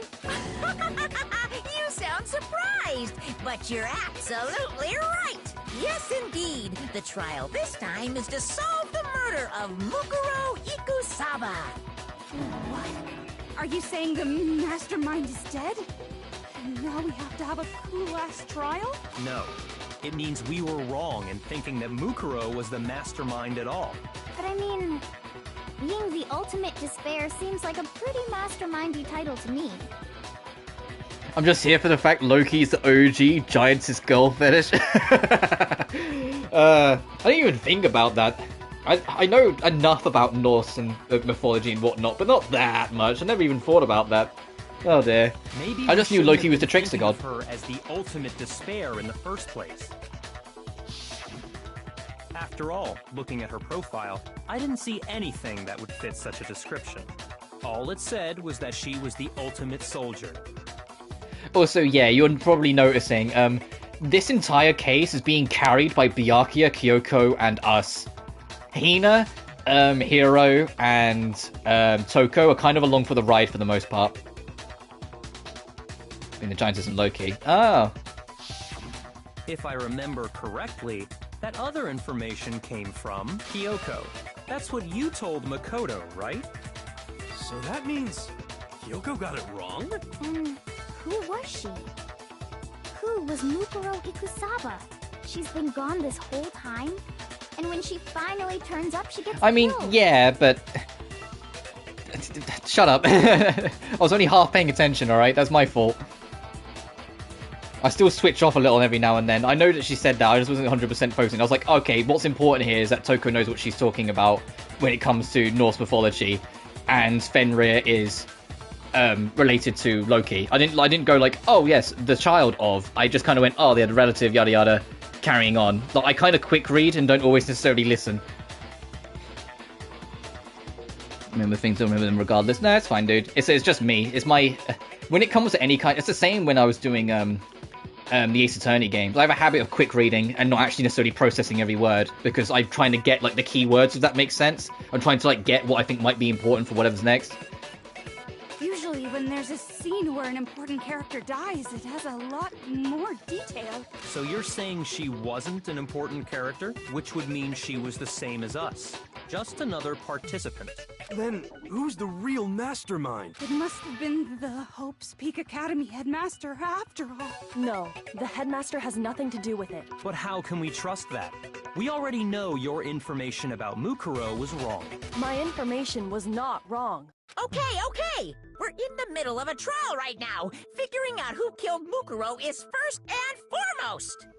Have you noticed how when the conversation goes to who Mukuro is, now Monokuma is suddenly stepping in and trying to stop the discussion?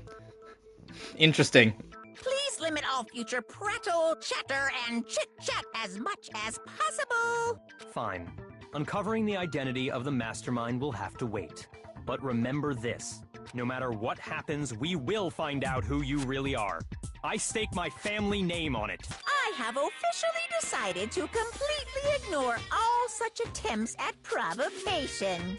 Now then, just so nobody's confused, let me state this one more time for the record. The reason we're having a class trial is because a murder among the students has taken place. Hammer that point straight into your big ol' brains! What you're saying is that both the victim and the culprit are part of the student body? You make a very profitable point there, one man. Yeah, his info was fucking wrong all case 4, and now here he is in case 5, trying to be like, I doubt you, Kyoko. I think your information is wrong. Then, one of us killed Mukuro? Wait, no! There's a chance that there's some mystery 17th person who's been hiding all along! Nope! There are only 16 students in total that have been taking part in these events. Seriously? Then, one of us killed Mukuro? Who did it? Who's the killer this time? Get a hold of yourself. We've already narrowed down the list of possible suspects. Huh? I'm sure you realize who I'm talking about, right, Makoto? Who the evidence points to? Based on what we know, it can only be 2 people. Moi and Kyoko. I got it! You've narrowed it down to Kyoko and me, right? Why do you say that? Allow me to explain. Just after nighttime last night, I went to the garden, so I can confirm that at that point, there was no dead body there. So, the murder must have taken place after I left the garden. However, Hiro, Toko, Hina, and I were in the gym the entire time. The gym? That's right. The 4 of us were there trying to dismantle Monokuma. The whole time, we were very careful not to go anywhere alone. We even went to the bathroom in pairs. All of which is to say, the 4 of us all have alibis.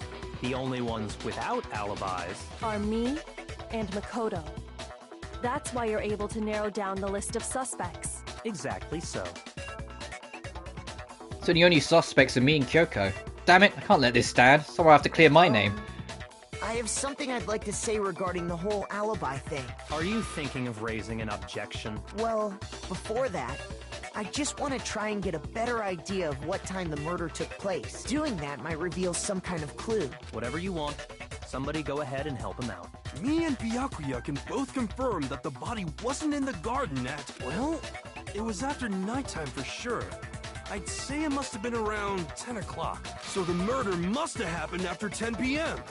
Then I guess we can say the time frame for the murder was between then and when we found the body? Oh, but what time did we find the body? The one who saw the body first was Toko, right? And she went to go get the pickaxe. That was at 9. The body must have been discovered at 9 a.m., since that's when Toko went to get the pickaxe. Now then, Toko, what time is it? Well, we left the gym. It was just before 9 o'clock, so it's probably 9 on the dot now. Okay, we get the pickaxe and be back here by 9:01. He's right. It had to be around then. So we can be totally sure the murder happened sometime between 10 at night and 9 in the morning. For me, I was already asleep before nighttime. You're putting pieces So together. I don't have an alibi after 10 o'clock, but I'm sure I met up with everyone else before 9 this morning. We ran into each other in the dining hall, right? That was around... Actually, I could check. When you say that.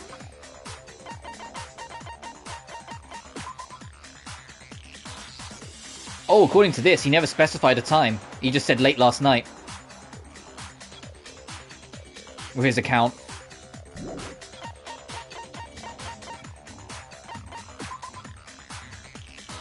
That doesn't give us any time. Actually, I can do this. This helps as well. At 7... Oh, that's the morning. That's not the PM. Okay, so that doesn't help. No, you might... At 11 AM is when we started the investigation. To be fair. Anyway. Oh yeah! Right around 7:30. I remember checking right before I went in, so I'm totally sure about it. Which means from 10 p.m. to 7:30 a.m., you don't have an alibi. The murder happened between 10 PM and 9 AM, and I don't have an alibi from 10 to 7:30. Okay, and it looks like the game's begun. If I can't provide an alibi for that period, then I just have to prove the murder didn't happen during the time I don't have one. Conversation between Byaku and Makoto.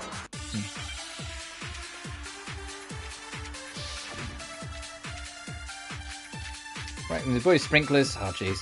You know, I can and can't wait for when we get to like the second game, and at some points they put straight up 9 bullets in the chamber, and it's like, figure out which one's the right one. And you're like, oh, Jesus Christ. Something that would prove. Oh, sprinklers would do a good job. It took because they go off somewhere between 10 o'clock at night and 9 o'clock in the morning. Yep. And Makoto doesn't have an alibi. Yeah, from 10 o'clock to 7:30. That's more than enough time to commit murder. So Makoto, if you have any objections, now would be the time. Oh god, do I challenge the... I think I know what I challenge. I think it was earlier on, it just slipped me by because it was early on. I think it's this. I fucking missed. I missed my shot, there we go. Okay, it is. Because it was so early, it just slipped me by, I didn't notice it. Actually, the murder couldn't have happened anywhere near 10 o'clock. It had to have taken place way later. And what makes you say that? Because of the sprinklers in the garden. The sprinklers are set to go off right at 7:30 every morning, right? So if the body had been in the garden before 7:30, then it should have been completely soaked. Oh, hold on. I remember this part perfectly. The body was wet. Dripping wet, in fact. Sorry, Toko, but you're wrong. I'm wrong? How? Are you saying only the mouth down south was wet? Jesus fucking Christ, Toko. No, I'm saying that the body was wet, but not because of the sprinklers. What do you mean by denying the sprinkler? Are you trying to deny my entire existence? Man, you're totally wacko. If you really think it wasn't the sprinkler, you'd better tell us why! Oh, I need to prove it wasn't the sprinklers that got the body wet. What I have to do is hit Toko with certain evidence and that should do it. Time for a beaty beat. Alright, so I'm going to do the beat again. I admit nothing. No! That's enough! Are you trying to blame me? I admit nothing. No! That's enough! Are you trying to blame me? I admit nothing. I'm right about this. I admit nothing. No! That's enough! Are you trying to blame me? I admit nothing. No! That's enough! Are you trying to blame me? I admit nothing. I'm right about this. How can you say it wasn't the... This should prove it.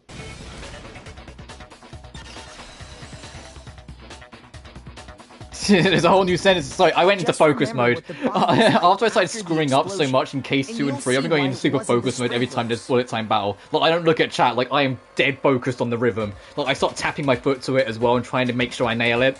Like, I'm going, like, into super hyper focus mode, so everything else blanks out for a minute.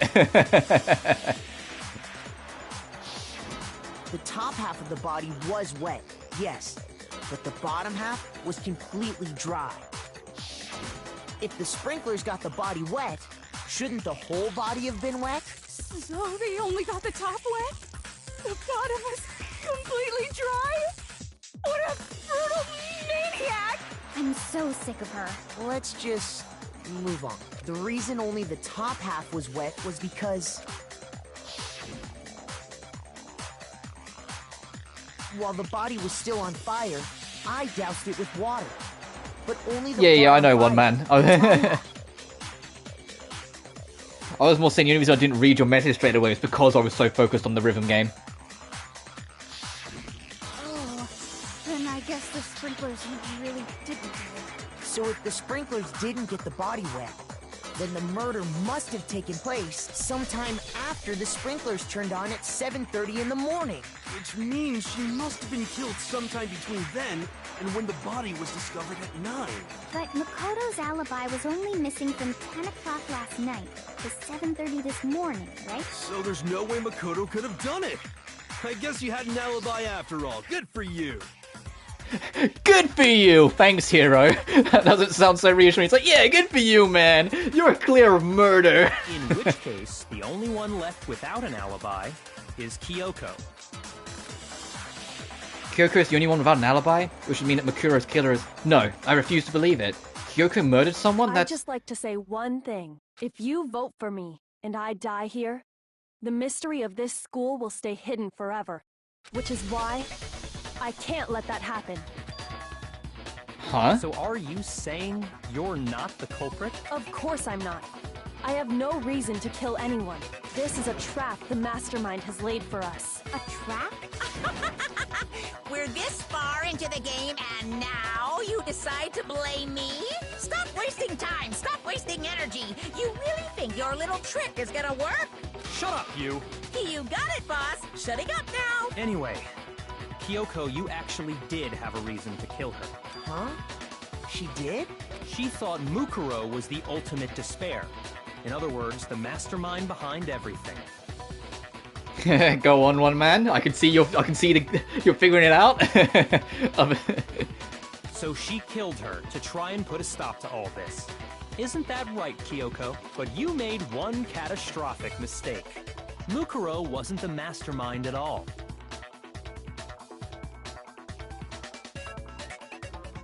Okay, it means the only two with an alibi were Makoto and Kyoko. Well, because the murder had to take place after 7:30? I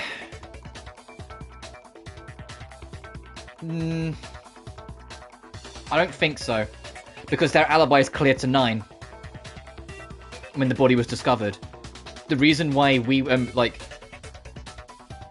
Makoto and Kyoko were suspected was because those two are unaccounted for most of that. Kyoko the entirety of it, and Makoto only till 7:30 AM. But the body was discovered at 9. Everyone was together from 7:30 to 9. So the alibi doesn't track there. The only one missing is Kyoko. So following Byakuya's logic, yeah, Kyoko's the only one that's suspicious.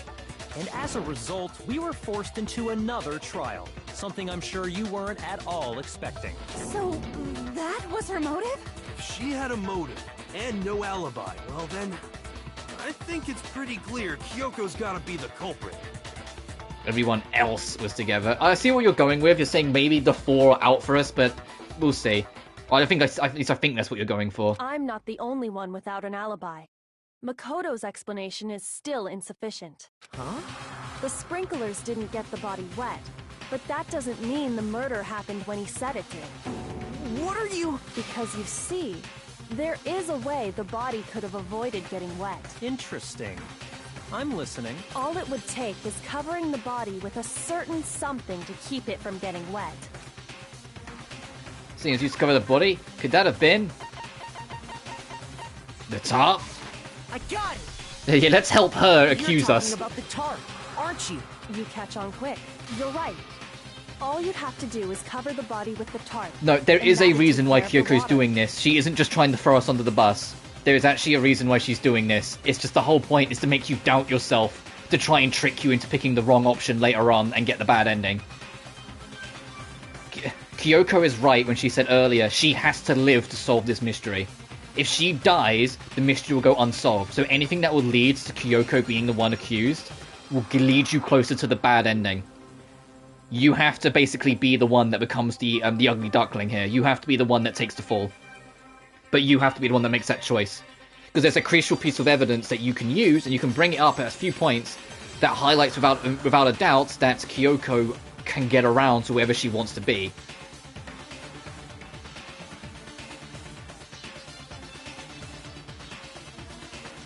Myself though, no, that's not my problem. But it's trying to make you doubt Kyoko, not yourself. It's trying to make you go, oh, is Kyoko up to something? So then when it comes to either pushing on her or letting it get pushed on you, you maybe might push on her. In fact, that's exactly what the killer did. The dirt pattern on the tarp can attest to that. Only one side of the tarp got dirty, because that's the side that got covered in water.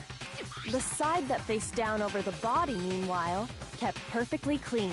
This proves that the killer used the tarp to keep the body from getting soaked.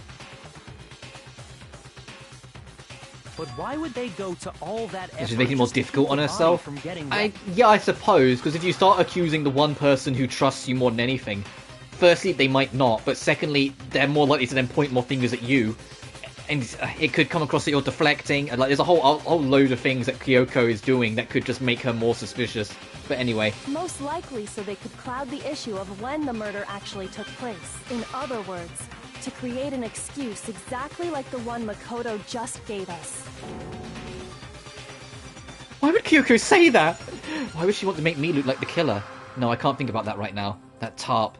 Was it used the way Kyoko said? The tarp must have touched the body, right? But the body... Wait. Something's not right. Well, she has to do is cast suspicion on the other four. But that's kind of an uphill battle to do when the other four, like I said, have a Loctite alibi together. All four of them would still make majority vote. They could all just say no.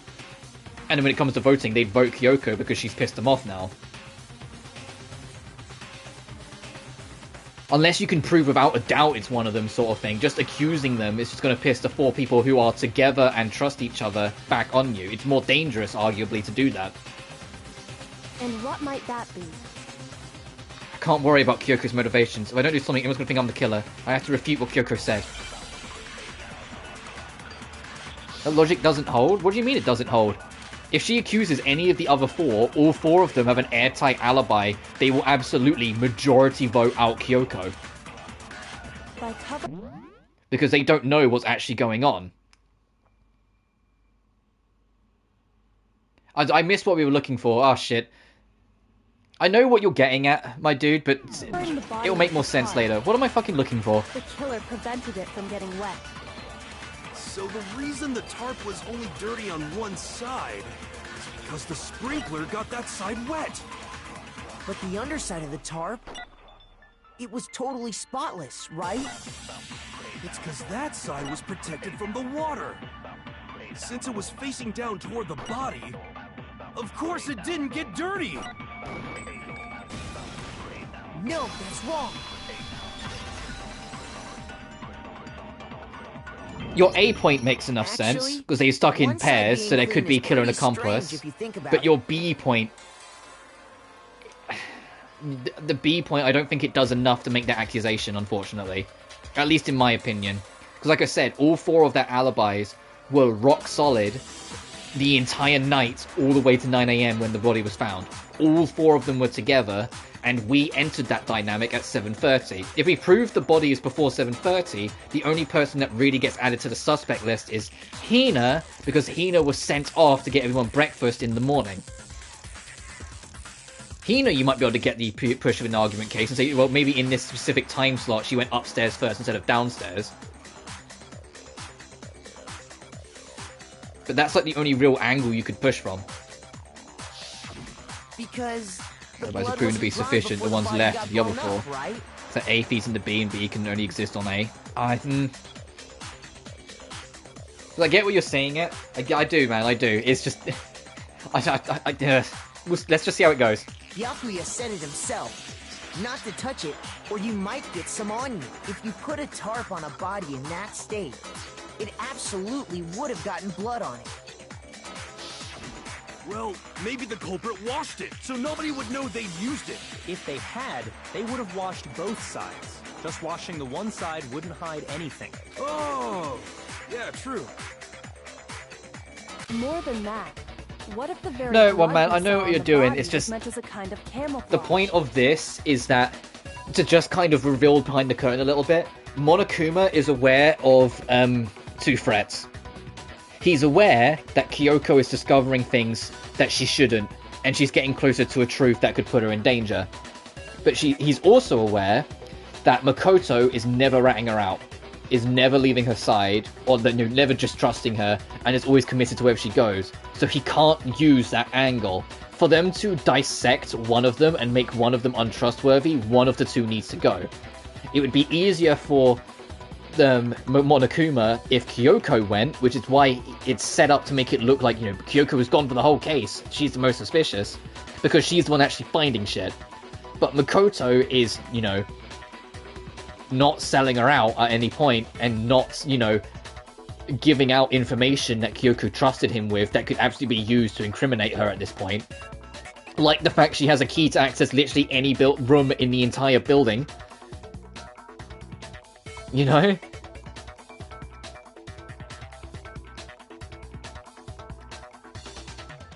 return and make the 1-2 diamond work as well, so yeah, fair. Well, I'll say that at this point, Monokuma is like leaning more on Kyoko than us, but there will be a point, and it's actually the ending point where I was talking about, where you make the break between the bad ending and a good ending. If you decide to still defend Kyoko and like take the fall yourself, that's when Monokuma's like, oh no, you will literally do everything to make sure she stays alive. You're a problem too, and so have you die. Which, admittedly, I'm saying that I know is kind of giving it away, but yeah, there's no actual killer in this case. It's a setup by Monokuma to get rid of someone. And he did it by using it as the class trial to, yes, keep up with ratings, but also, yes, still sort of technically adhere to the rules. Because the body he used is one that's previously died before, which is why it blew up, to stop you from knowing who it was. Yeah, again. Yeah, so once I felt like I've given up the picture, I might as well explain, but yeah, that's what's happening. The body is Mikuro Ikusaba, but Mikuro Ikusaba didn't die now. It's a reused body. It's just reused to make a class trial happen, and basically, as long as the people vote either Kyoko or Makoto, Monokuma will just say, yep, it's them, because it's getting rid of a threat. And case 6 will be breaking that wide open. But we said we have to have that set up first. And I don't mind telling you, because I kind of clocked onto that anyway. I didn't necessarily know where the body came from, but I had a feeling that body was probably Junko. Like, I narrowed it down. I actually remember specifically in case 5, like, after the body came up, doing this and going, okay, it can't be them, and then getting all the way here and going, oh! Also, they're 5'7", not 5'4". Because once you get here, you're like, oh, hang on a minute, fake nails? They reused Junko's body. But why did Junko have a tattoo on her hand? And then at that point, it was around that point I realized who the mastermind was.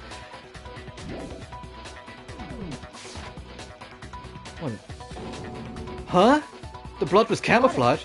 After the killer used the tarp to avoid the sprinklers, they then covered the body in blood that didn't belong to the victim. You mean someone else's blood? Where would they get something like that? I know! They could have grabbed some of the blood packs from the nurse's office. Honestly, one man, I hope, like, you do get to stick around.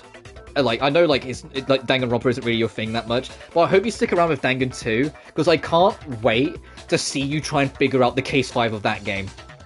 Because there's so many levels and so many pieces of case 5 in that game that it took me forever to figure it out. but I was really like, oh shit, when I actually got it together, sort of thing. Like, there's some cases in the second game that I'm like, I can't wait to see how you, like, to see what you figure out and when you come to the conclusions and whatnot.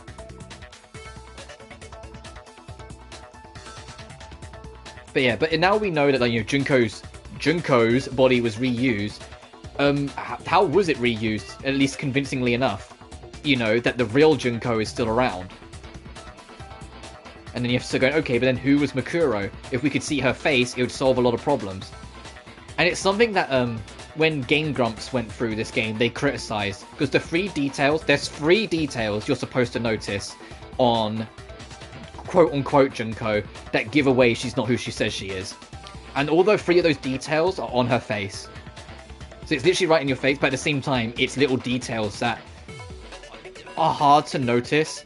It's her eye shape, her mouth shape, and freckles. That you know, the Junko we know has freckles on her face, whilst the actual Junko doesn't. Those 3 details, you only got like pictures of Junko to use as comparison that you see only in Chapter 1. So I get the criticism, even though I spotted it. I didn't spot the eyes and mouth, but I spotted the freckles. I was like, hang on a minute. That's what Hifumi did, right? When he pretended to be dead?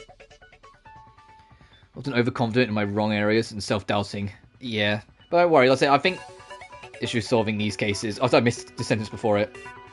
Makes it conceit and self-doubt. As long as you think outside of the box and be like, could this happen? And then start working it off, some of these cases do start to be answered. I'm kind of glad I'm not covering V3, other than the recording block and the fact that the game's over 90 hours long.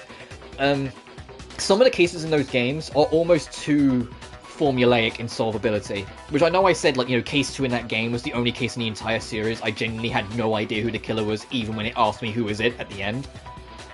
But then you have case 3, where it's so blatantly obvious who it is. And then you have case 4, where it's so blatantly obvious who it is.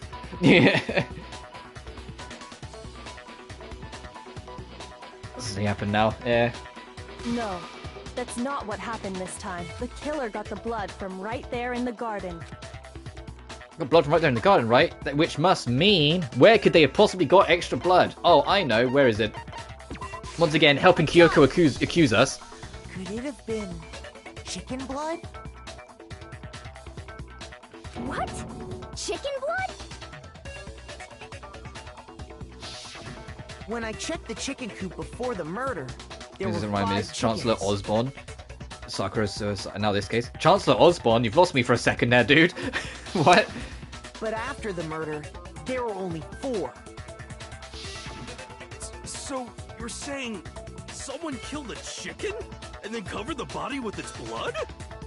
I always took into the ethos the argument failed to follow through. Yeah, but at the same time, it's also not a bad thing that you analyze it from every angle. Even if your conclusion is led astray, the fact that you look at everything from every angle for making your conclusion is a good thing. And I can't tell you because you haven't experienced 1 or 3 withdrawals yet. I'll get there. Man, that's messed up. Killing a living thing just to do something like that is awful. They should have at least eaten it. Hina, wrong priority. I wonder if the killer had to get the blood from the scene so they wouldn't be spotted walking around. Anyway, there's no denying that a chicken went missing, which provides a basis for my theory. Perhaps, but even so, there's one thing that still doesn't make sense. You said the culprit used the tarp to avoid the water and then covered the body in blood, right? But if that's the case, then the blood should have soaked into the ground around the body.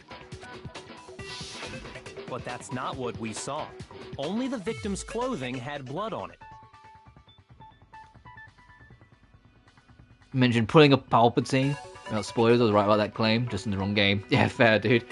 I love that expression. I love it when there's expressions that, like, shouldn't make any sense, but everyone just goes, yeah, I know what you mean.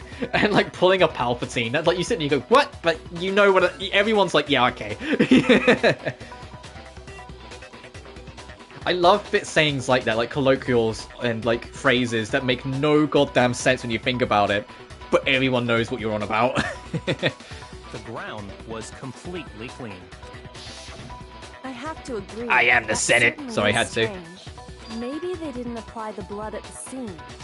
Maybe they covered the coat in blood beforehand. They covered it beforehand? When you discovered the body, Was it wearing the coat like you normally would? I think so. Wait, no. The head was through the neck hole, but the arms weren't in the sleeves. Then that settles it. Sorry, I'm having a tough time keeping up. What settles what? Here's what happened.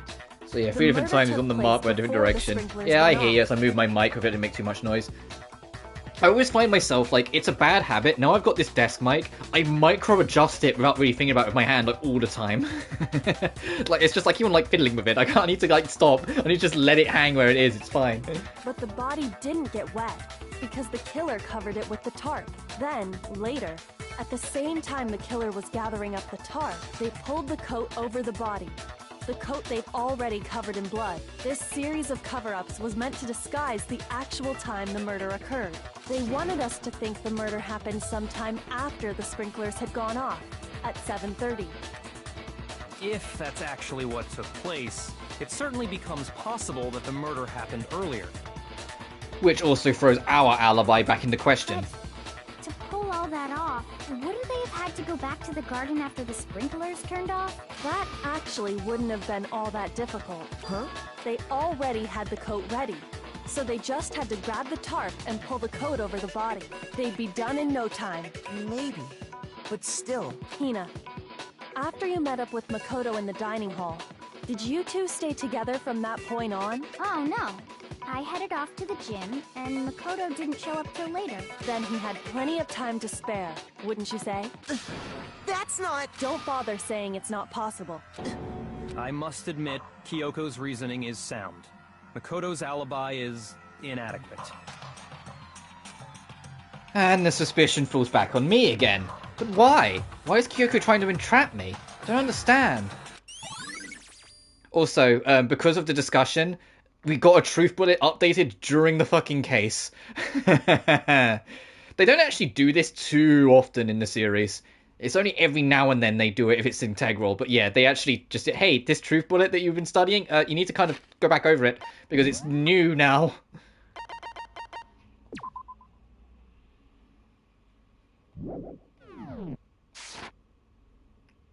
Oh no, that's added. That's entirely new. That's not even an update. That's literally, yeah. Murder took place before the sprinklers turned on. The suspect covered the body of a tarp to prevent from getting wet. Later, when they removed the tarp, the suspect placed a white jacket on the body. This jacket has previously been treated with blood to make it look like the corpse had been wearing it. Anyway, moving on. Well then, it looks like we're back to square one. Makoto's alibi is no good, so once again, our suspects are him and Kyoko. For serious, man? Which one of them did it? Hey, why don't we let luck decide? Let's flip a coin. 50-50 odds. Oh, Jesus Christ, no. No, I'm not having my life decided by a coin flip. Oh! See? Pretty good idea, right? No, not that. I just remembered something super serious. Well, don't just stand there. Out with it. You know that knife we found all black and burnt? The one we found stuck in the body before it exploded, right? According to the Monokuma file, the knife went all the way through, from front to back. So, what about it? I'm pretty sure I'd seen that knife somewhere before. No, you haven't, Hina. No, you haven't. Don't think about it. No. You didn't give me a knife at all just before this case started. No, that wasn't me. What are you doing? Come on. That's what I thought when I first saw it. So yeah, Dante coin flip. This isn't Devil May Cry 2. It's not a double-sided head coin.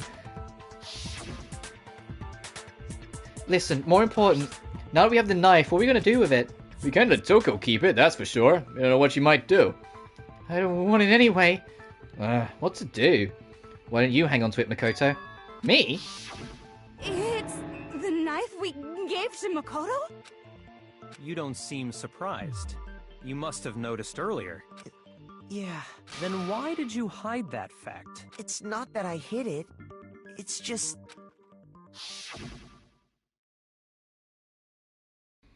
Couldn't be sure of what actually happened last night. I thought maybe I really did kill her. Suspicious. Very suspicious indeed. The knife we found stuck in the body came from Makoto. Now I'm totally convinced he did it. 12,000% convinced. Well, you're 12,000% wrong, hero. Shut up. Considering everything up till now, I should be able to make it clear. I have to prove that I didn't murder anyone. I'm not the killer. More effective if it were a double-sided coin. Alright, time to prove.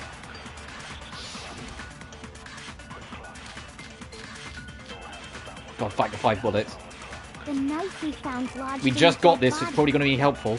It's the same one we gave to Makoto. It really is, isn't it?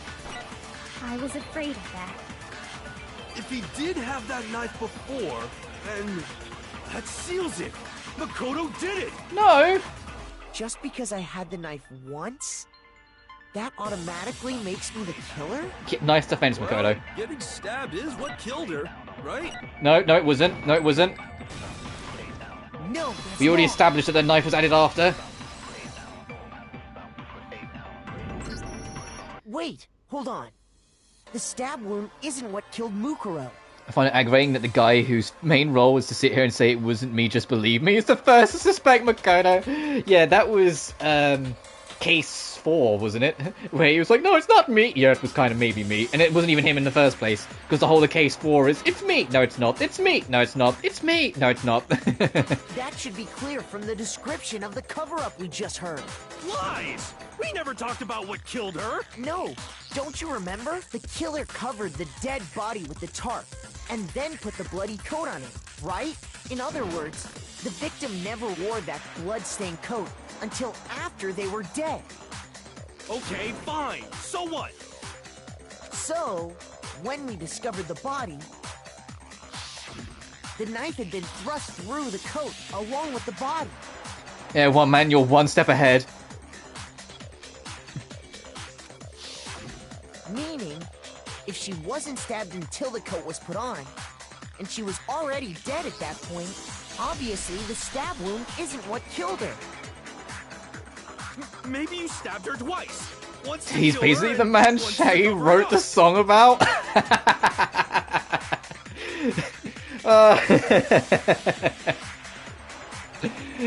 It wasn't me, but we got you on the counter. It wasn't me.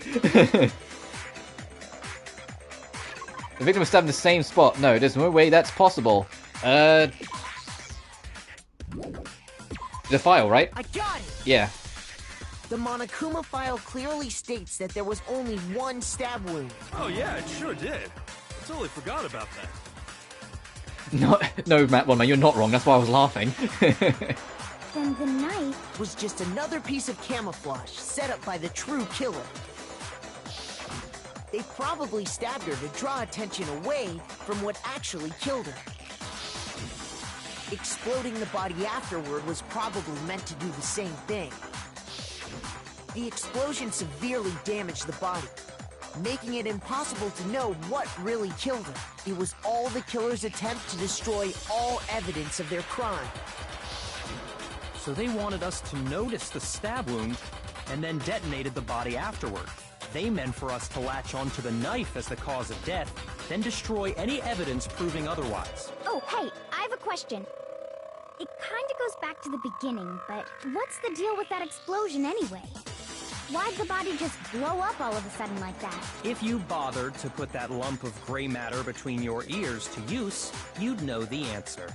Jesus, Byakuya, he never lets up, does he? He just has like a list in his pocket of like all the horrible things to quickly like spat off to someone to make up their dumb. He just whips them out every single time. Well, if you're so smart, just tell me. I'll tell you. I bet some unknown quantum particle caused an atomic level spontaneous combustion. I might be dumb, but even I'm not dumb enough to believe that. Go ahead, Makoto. Tell her or we won't make any headway on this. There's only one explanation I can think of for that explosion. It was that bomb we found earlier. After the explosion, we found a tiny fragment of something on the ground near the body, right? That fragment reveals the cause of the Byakuya, you're a explosion. blessing. Yeah, he is. This man always just says what he thinks and does it. Oh, here's got to tell him, Makoto. Huh? You know, I feel like I've seen something like it somewhere before. That's only natural, because of course, we saw the same thing when we dismantled Monokuma. It's part of a bomb. Oh! Then the explosion was because of the Monokuma bomb. Anyway, The culprit's motive is becoming more and more obvious by the minute. They wanted the knife wound to look like the fatal injury so that we'd suspect Makoto. And the only one who would benefit from that is the only other possible suspect. You, Kyoko. And just like that, it's like this whole case is a back and forth. It's us going, well, I'm clear, and then Kyoko goes, well, are you? And then we go through another set, and I go, well, now I'm clear again. And then Kyoko goes, well, are you? Hold on a second, Byakuya. What's the problem? Well, I just feel like we need to think this through. We still don't know what actually killed the victim. That's true. It's definitely bugging me. What really killed her? Fine. I have no problem with that. Let us continue the debate. To be fair, there's a similar circumstance, and it's in the same case I actually like from V3, where they do all the alibi check and narrow it down to two people, and they go, okay, it's either between Kaito and Maki, they're the name of the two characters, and Kaito turns around, clears himself, and then immediately following that goes, it's not Maki either. And so it's like, and I remember that because it made me go, ah, but at the same time, like, ooh, because like neither of them know where each other were, neither of them have alibis for each other, but Kaito, just paying attention to what Maki's like, decides for himself there's no way Maki actually would have killed someone. And so even though like it's just Kaito and Maki, he literally just goes, it's not me. It's not her either. There's something we're missing. And I kind of wish this case did that a bit in retrospect, but that game came out, you know, in like 2017, 2018, and this came out in 2010. So, obviously, you know, things changed in the writing and the writers learned more and whatnot, but still. And also the ones that benefited from dogging on Makoto, so, eh. It won't change the facts of the case regardless. We need to determine what ultimately killed the victim. I need to concentrate.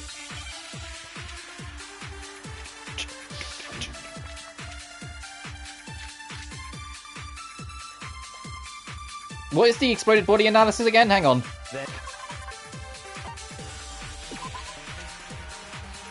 It doesn't actually tell us anything, so that's not helpful. Nothing we have is helpful, so maybe it's an absorb statement. We haven't actually had one of them in a while.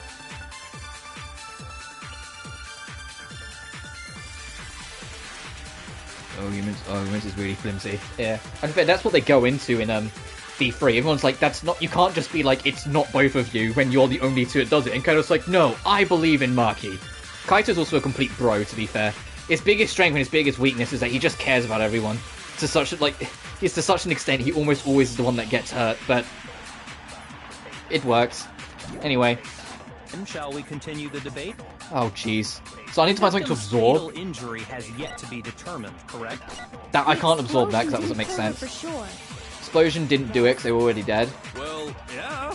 She was already totally dead when that happened. And it wasn't because of the knife, right? We've already established it's not the knife. Then there's only one other thing.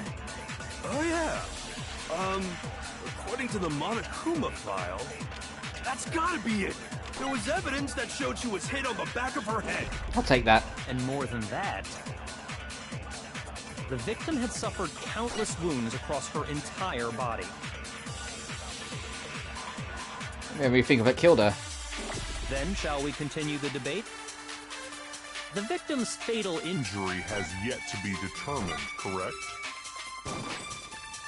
Gotcha. No, that's wrong. No, that's wrong. Please. Mukuro died because of the blow to the back of the head she suffered. What about the wounds all over the rest of her body? They didn't have anything to do with it? The Monokuma file makes it clear that those weren't fresh wounds. Oh yeah, good point. If they were old, I guess they don't really matter. Okay, then we're safe in assuming the blow to the back of her head is what killed her. But then, what was the murder weapon? The Monokuma file says she was hit with a blunt object, about as thick as a metal pipe. Oh, I bet it was the pickaxe! How is that even possible? If you hit someone with that, it'd cave their skull in completely. Well, maybe they held it the other way and hit her with the handle. Why would they do that? It would also be extremely fucking awkward to wield because the heaviest part of it would be right underneath your hands. No way! The balance would be fucked. You wouldn't be able to swing it with any kind of power. I wouldn't mind testing it on you if you want. No thanks. I bet you just hit me with the metal end and call it an accident. I'd love to scoop out that nasty brain of yours, throw it on the ground, and spit on it. Alright, Toko, calm down. Your inner genocide Jill's starting to show. I feel the same way. Looks like we're on the same page this time. Seriously? We want to figure out what killed her, right? It just so happens we already know. We already know? I knew we could count on you, Master. So what was it? Go ahead and tell them, Makoto. Fucking... Gotta tell him, Makoto. He's doing it. Real murder weapon. It was the titanium arrows we found. I got it! Mukuro was hit in the back of the head with something. And that's what killed her. And that something was the titanium. And I say, but that's not thick enough. Well, yeah, well, it's also a big bundle of tape. If you bundle them all together and something, it's still titanium bundled up together. It'd still do a bit. An arrow? That's what the culprit attacked Mukuro with? Indeed. There's no doubt about Well, he's so confident in himself already. When I said this case is short, by the way, we've only got like 2 or 3 pieces left already. Like 2 or 3 things we have to be involved in and we're done. There's really already not that much left. This case is tiny compared to the other ones. Are you sure? That sounds kind of weird. Hey! How dare you backtalk, Master? You have no right! I'm not backtalking anything. I'm just saying what I think. Oh, I don't blame Hina for doubting it, because there's one more thing about that weapon. One more secret. Yeah, the duct tape. Give me duct tape. Give me the duct tape proof bullet. Come on, come on. I can see it coming. Where is it? There it is, right at the top. The titanium arrow. Then we just need someone to say it's like too thin or the arrow isn't enough on its own. I have no doubt that was the murder weapon. Are you sure? It's probably going to be Hina, because she was the one that was challenging it beforehand. Well, because in the Monokuma file, it said the weapon must have been about as thick as a metal pipe, right? Yeah, but if you take them all together, it might be around that thick. Be Oh, too thin. I literally said too thin. Get it? Gotcha. No, That's literally the words I used. You're right. Just the one arrow would have been too weak. That's why the killer used another weapon. Another weapon? Inside the dojo locker, we also found a balled-up wad of duct tape. The killer probably used this duct tape to bind multiple arrows together. Bundling them together using the duct tape would easily create a single weapon as thick as a pipe. And that's exactly what the killer did. It's similar to Aesop's fable about the bundle of sticks. One stick is weak, but put them together, and they become strong. It's meant to teach cooperation. Damn, that's harsh. How is it harsh? Are you even listening? Anyway, that explains the murder weapon. As for who the culprit is that stashed the weapon in the dojo locker, it was you, Kyoko. I've never been to the dojo. Oh no, you absolutely have. How can you say that with such confidence? Because we have proof, of course. Don't we, Makoto?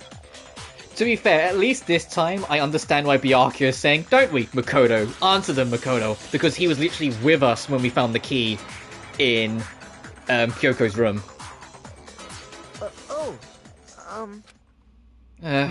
What's the matter? Surely you don't intend to protect a murderer. And once again, now we're approaching the ending decider, so it's starting to get put out there. It's like, will you protect someone who might be bad, even if it means risking your own neck? You know what will happen if you do, don't you? If you cover for the culprit, there's only one thing that can lead to the death of us all. Remember? Of course I remember. Then show us. Show everyone the evidence that proves Kyoko went to the dojo. I have evidence. Evidence that Kyoko went to the dojo. I got it! The one thing that proves Kyoko was in the dojo is right here. The key to the dojo locker. And how does that prove anything? Because I found it in your room. It was in my room? Don't bother trying to play dumb. That key is just the final piece of the puzzle. Did I save? Oh, I don't need to. I know where the ending decider is. We haven't hit it yet. Your non-existent alibi, your clear motive, your attempts to frame Makoto for the crime. This all proves that you are the true culprit. You can't explain this away, so just give up. Hold on a second. Not this again. You really are dead set on defending her, aren't you? No, it's not that I want to defend her. It's just there's one more thing I need to ask her. Kyoko, I want you to tell me something. Last night, you were in my room, weren't you? Why? What were you doing there? Yeah, because Makoto trusts Kyoko more than anyone, and Kyoko trusts Makoto more than anyone, and they're being forced to pit against each other. That's what I need to know. I was just protecting you. Like, insert the "aww" sound effect, because yeah, that's what Kyoko was doing. It'd been established before that Makoto has a bad habit of, like, forgetting